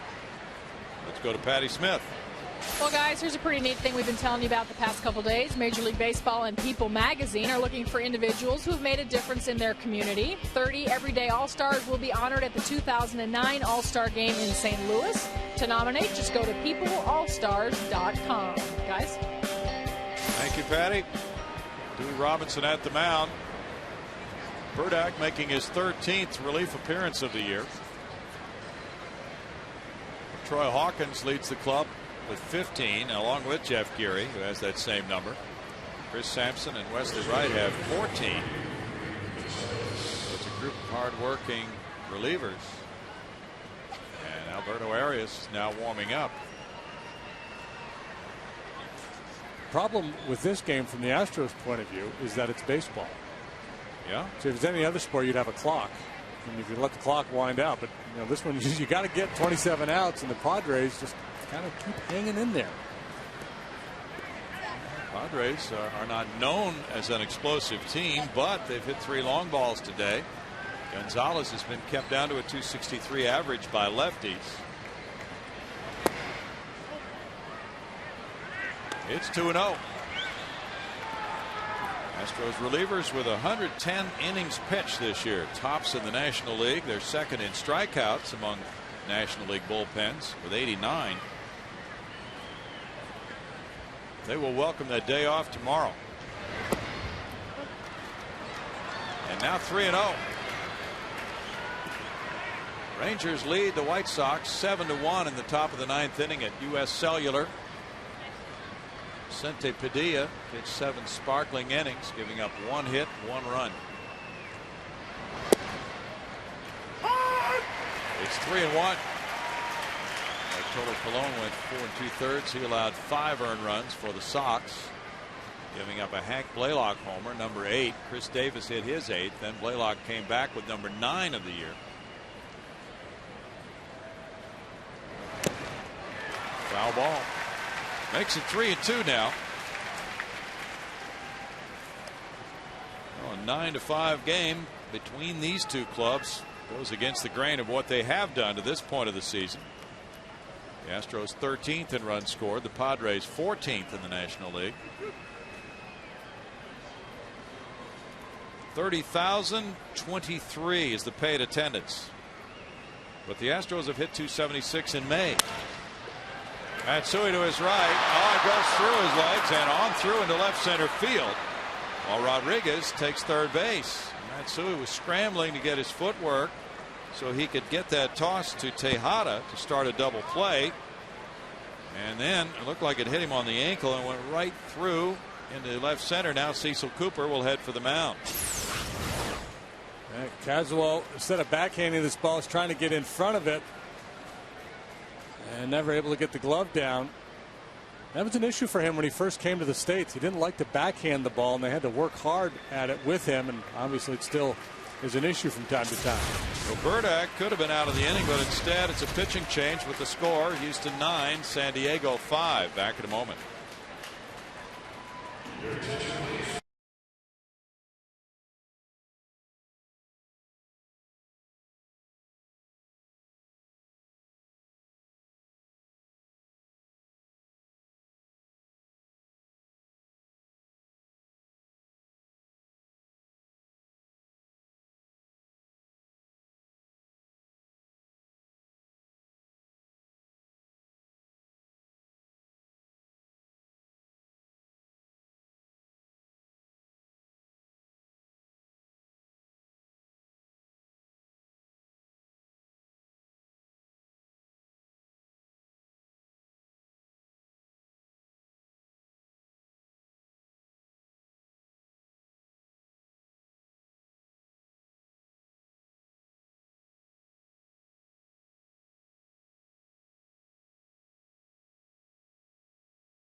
Second triple of the homestand. It drives in a run in the fourth inning when the Astros got 4 runs. One of 3 hits to go with a walk from Pudge. He hit it halfway up on Towles Hill. He hit that ball about 420 feet.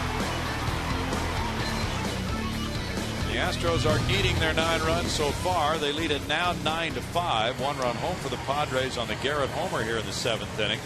The error by Matsui, his first of the year. He had gone errorless in 31 games back to last year. Brings in Alberto Arias, who now has runners at first and third with 1 out. And Alberto called up Wednesdays, made 3 appearances already, a 3.38 ERA for 2 2/3 of an inning. Saw him a little bit last year, formerly with the Colorado Rockies. And double play still in order. He's a pretty good candidate. Gets good sink on his fastball. Johnny Bench could hold 7 baseballs in one hand. Yep. Huge hands. You, sir, are no Johnny Bench. Chase Headley's had a big day. 2 hits, including a 2-run homer. He takes strike 1. Scott Hairston on deck as Headley bats in the 7th. Arias with a busy homestand, making his 4th appearance in this 5-game homestand. And again, Headley, the switch hitter, is better from this side. So this is the second day in a row that Coop has brought a right-hander in, allowing Headley to hit from his stronger side. But I think the fact that Alberto is a ground ball guy is what Coop is thinking here. Get his ground ball here, maybe get a double play and get out of it.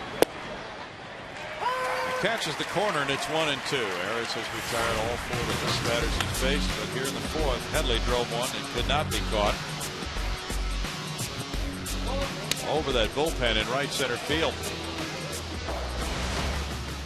Arias has come in with a total of 6 men on base, and he's stranded all of them so far. Shot, and he caught it, and he's got a double play at first. Not the double play ball I was envisioning. How about that kind of a double play with Arias? About kneecap high, a sizzling line drive from Headley. He catches it, falls over, and throws to first from the seat of his pants. Self-preservation turns into a double play. Yeah, that's the one. Yeah, I got myself a double play ball. And in the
Houston Astros baseball on Fox Sports Houston is brought to you by your Texas Ford dealers, by AT&T, by Nissan, by Reliant Energy, and by Southwest Airlines. Jason Michaels, a pinch hitter here for Alberto Arias. Bottom of the 7th inning begins with Duaner Sanchez working to Jason Michaels. And there is strike one. Tim Burdack in 1/3 of an inning allowed 1 hit, 1 run. He had 1 walk and no strikeouts. Michaels is 6 for 24, driven in 2 runs as a pinch hitter. 2 for 11 for Jason. Sanchez throws, and it's a 1-ball, 1-strike count. Duaner Sanchez, who was a New York Met last year and part of that beleaguered Met bullpen, joins the Padres, and it's been a bumpy ride for him here in the early going. Given up runs in 4 of his last 5 appearances.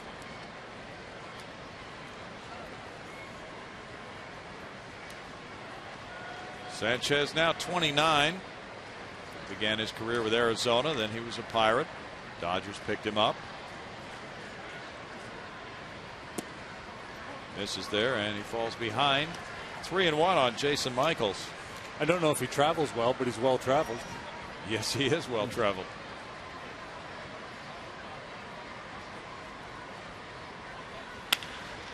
Smacked on the ground and backhanded. And a nice play there by Edgar Gonzalez. 1 out.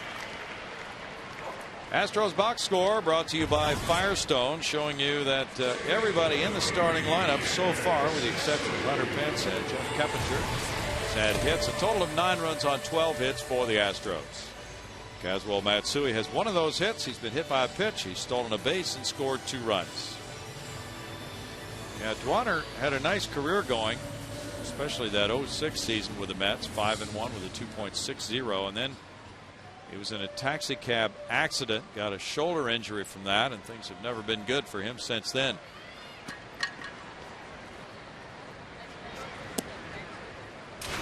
That's ball 1 to Matsui. He fell out of favor with the Mets. He had had surgery for a broken bone in that right shoulder. And then, according to reports, he was repeatedly late for his rehab work, so he was sent home. 2 balls, no strikes. Didn't pitch at all in the 07 season. Last year, 5-1 with a 4.32 ERA for New York. He appeared 66 times, and he was released this spring. Line to left field. Headley back. 2 outs.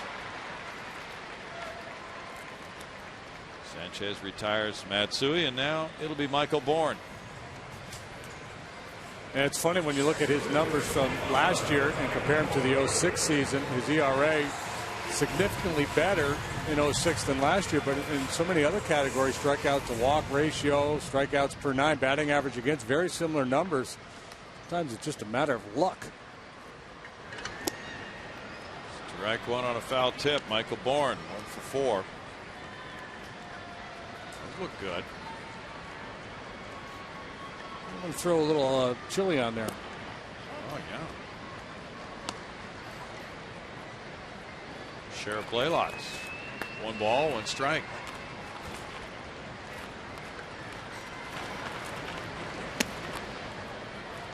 Two and 1. Mets beat the Pirates 8-4 in New York. Mets are now 17-13. That's 7 straight wins for them. 3 balls and a strike. And they are now 11-6 at New City Field.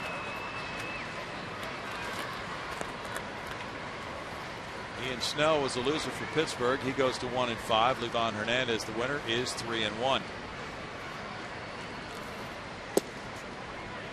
Strike. Michael Bourne's up ball 4, but that slider for Adrian Johnson came into the top of the zone, so it's 3-2 now. Now the home plate umpire Adrian Johnson's a Houston guy, and he worked the previous series, so he stayed behind with this crew. So, nice for him. MLB did him a favor, letting him stay home for a few days. Well, why not? Umpires have a brutal travel schedule. Yeah, I think anytime they get to work close to home, if you can find a way to keep them there for a couple series, that would be beneficial.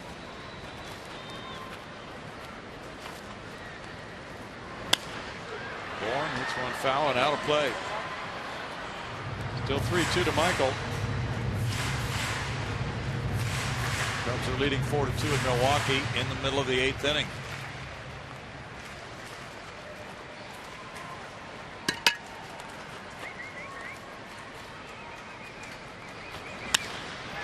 That's hit well to left field. Headley back, makes that catch. And it's a 1-2-3 7th inning. Keep the score 9-5 Houston, heading to the 8th.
Six innings, 4 earned runs, and he's in position to be a winner for the first time this year. Miguel Tejada has been supportive offensively for Roy and the other pitchers with a 3-for-4 game, including a homer, a double. He's driven in 4. Pudge Rodriguez a big day, 3-for-3 with a walk. He has an RBI. And Josh Gear, 3 innings, 7 runs as the Padres started. The former Rice Owl gave up 5 earned runs. And the Padres have scored all their runs on long balls, a couple of 2-run shots and a solo. Chris Sampson's in the game for the 8th inning. And Scott Hairston's in the box. Hairston 1-for-3. Smacks one to left center field. Michael Bourne cruising over. 1 out. Alberto Arias, 2/3 of an inning, no hits, no runs, no walks, no strikeouts, and he turned in the fielding gem, starting his own line drive double play. Sampson's ERA down to 1.89. Thursday in his last outing against the Cubs, perfect. He retired 9 straight. Yeah, he's been very good. Maybe 1 or 2 exceptions all year long. And if the mandate with a 4-run lead in the late innings is, hey, don't walk people, well, he's a good candidate. There's a lot of quality strikes. Now here is Henry Blanco pinch hitting and taking ball 1. Batting for Duaner Sanchez. 176 for Blanco. 3 homers, 4 runs batted in. It's a 1-ball, 1-strike count to Blanco. Padres with 4 bench players now using their final bench player as a pinch hitter. Sampson misses with the breaking pitch. 2-1. Duaner Sanchez worked 1 inning, allowing no hits, no runs, with no walks, no strikeouts. Arturo Lopez warming up in the bullpen, the lefty. It's 3 balls and a strike now.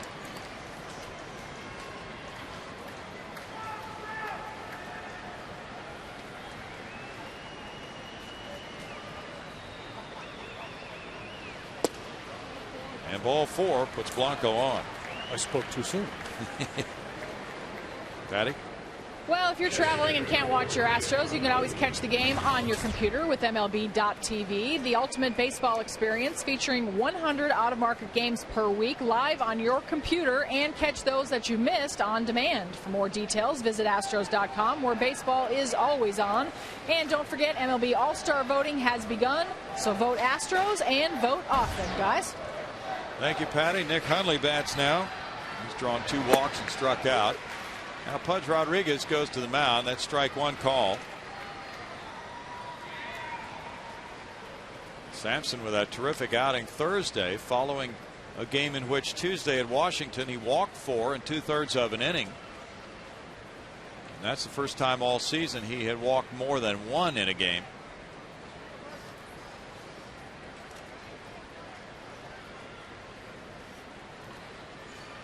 Quite a week here with all the Pink in the Park giveaways. Today, moms will run the bases after the game. The first 10,000 women are getting that Astros tote bag.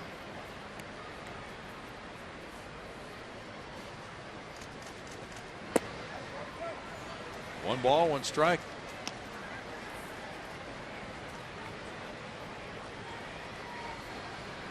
No need to hold Blanco down there at first base. He's not going anywhere, so Erstad backs off a little bit.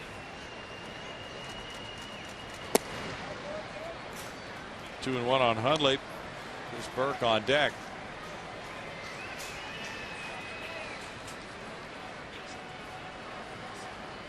Edward Mujica has joined Arturo Lopez in the Padres bullpen. Bouncer third on 1 hop. Keppinger to second. Matsui to first. Around the horn, twin killing. The Astros get their 3rd double play of the game and their 40th of the season. In the middle of the 8th inning, it's now 9-5 Astros.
Or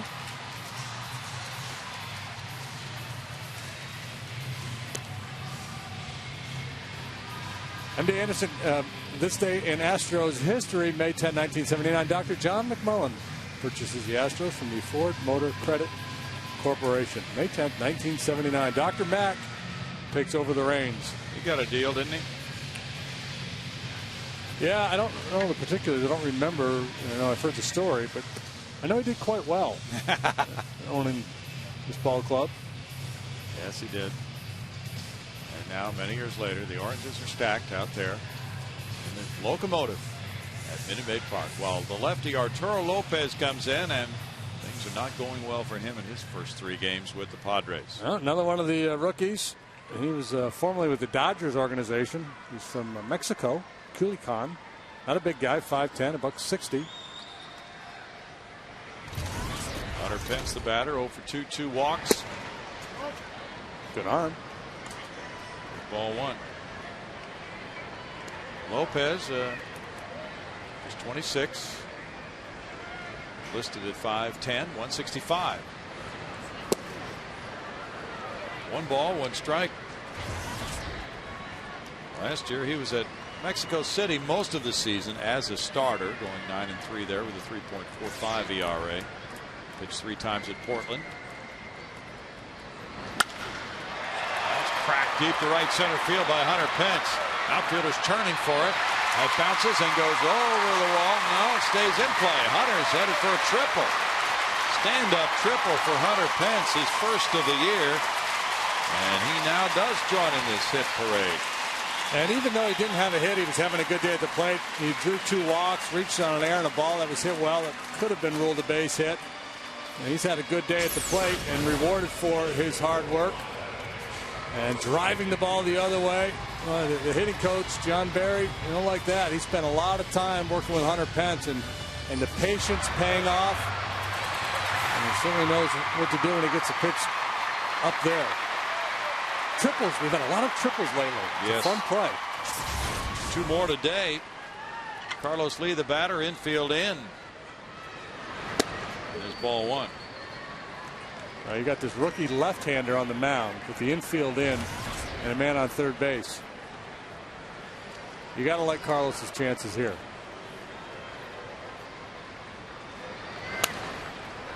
Calls it back, and it's 1 ball, 1 strike. The way he's been stinging the ball, if I were an infielder pulled in, I don't know if I'd like my chances. Now, the only advantage Lopez has is that Carlos probably never faced him before.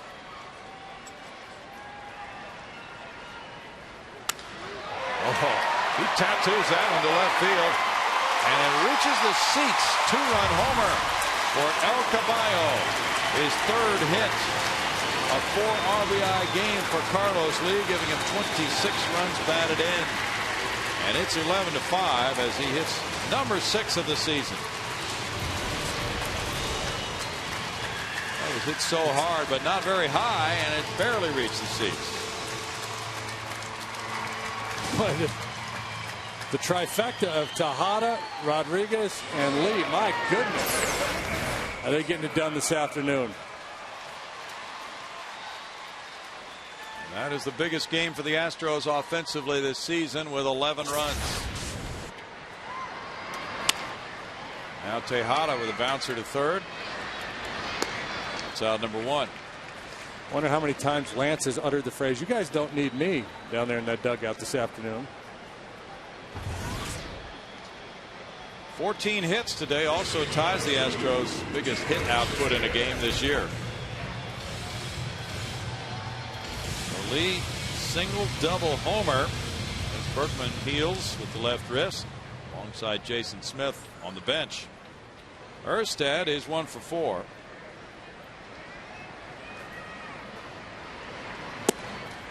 Darren Erstad, I was talking to him the other day by the batting cage. I said, when he walked by, and I said, "Hey, there goes the best athlete in the history of North Dakota."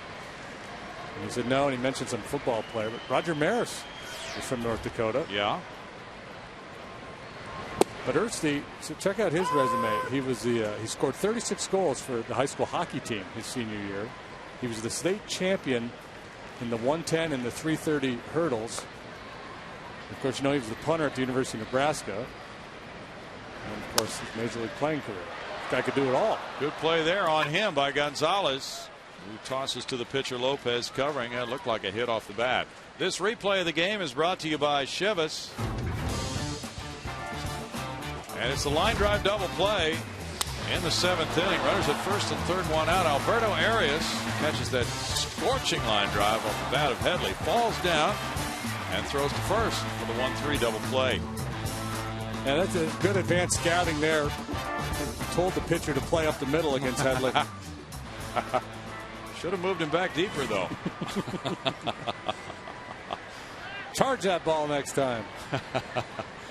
Pudge Rodriguez, what a day for him.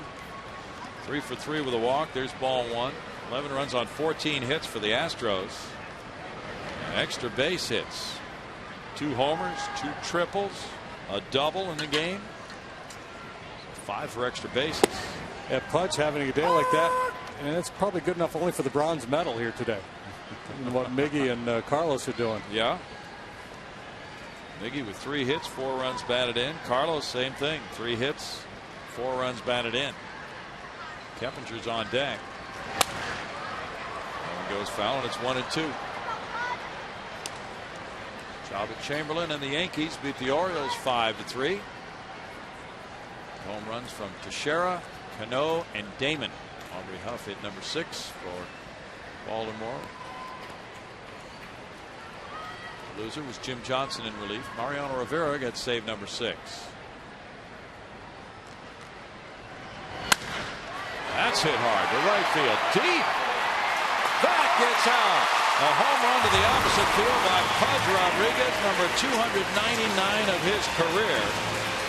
The second long ball of the inning. And it's 12-5 Astros as Pudge hits number 4 this season and now has 14 runs batted in. All right, and we might have to jostle that podium. That's incredible. Putting on a show with the pink bats.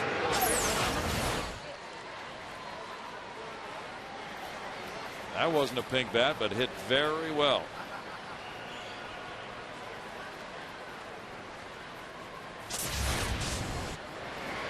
Huh. So the kid in the banana costume is actually the sane one of the two. Pudge is locked in after the day off last night. Now Keppinger 0 for 4. And he joins in with hit number 16 for the Astros. So Hunter Pence and Keppinger, the only 2 in the starting lineup not to have a hit when the inning started, now have joined.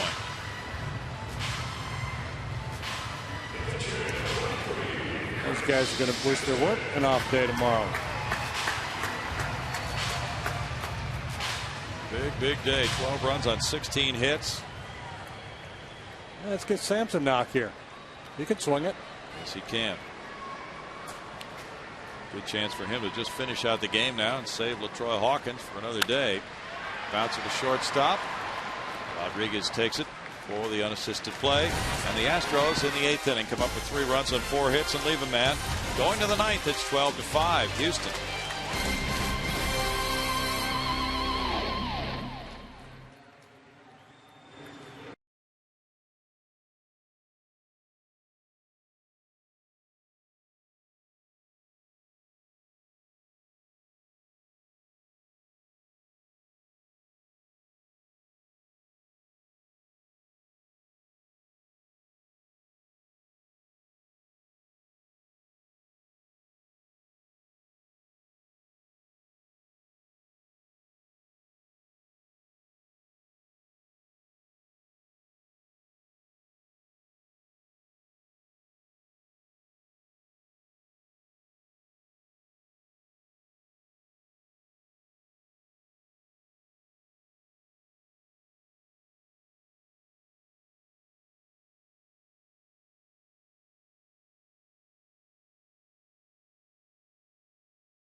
Nicely done, gentlemen.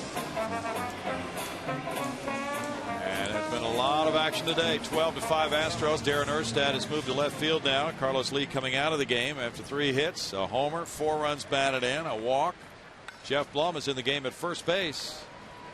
And Chris Sampson back out on the mound for the 9th inning with the 12-5 lead. Chris Burke leads it off. Burke 0 for 3. That's off the end of the bat into right center field. Michael Bourne hustling over. And he holds Burke to a single, leading off the 9th inning.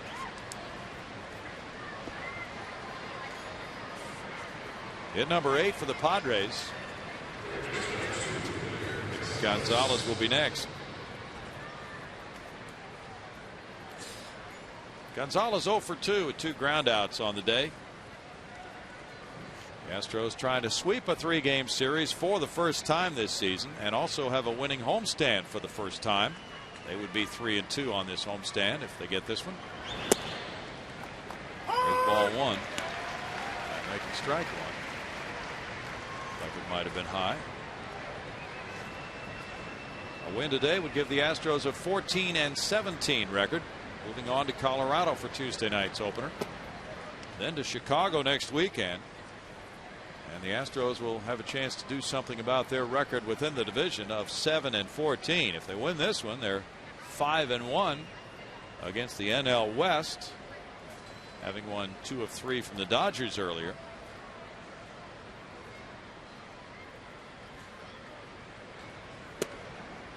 Sampson missing. 2 balls and a strike. Jody Garrett's on deck. Arizona leads Washington 1-0 after 2 in the desert. Max Scherzer doing the chucking today for the D-backs. Ground ball third. Keppinger juggles to second. Matsui to first. Double play. Number 4.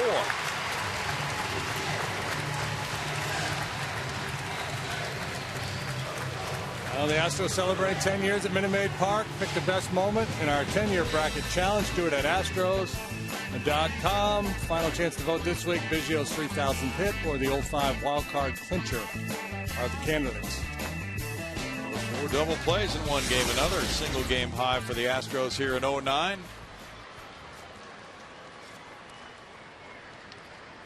Jody Garrett takes ball 1. He homered in the 7th. He's 1 for 4. Roy Oswalt will go into the win column for the first time this season with a victory today. He is 1-2. Line shot past Tejada into left center field. Garrett takes the turn and a big turn at first base. Good throw into second by Michael Bourne. Garrett now 2 for 5. Hit that one on the button.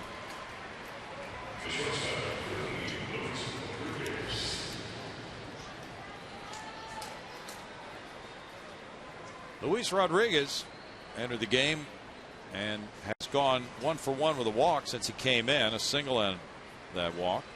And he rode home after his single on the Gonzalez 2-run homer.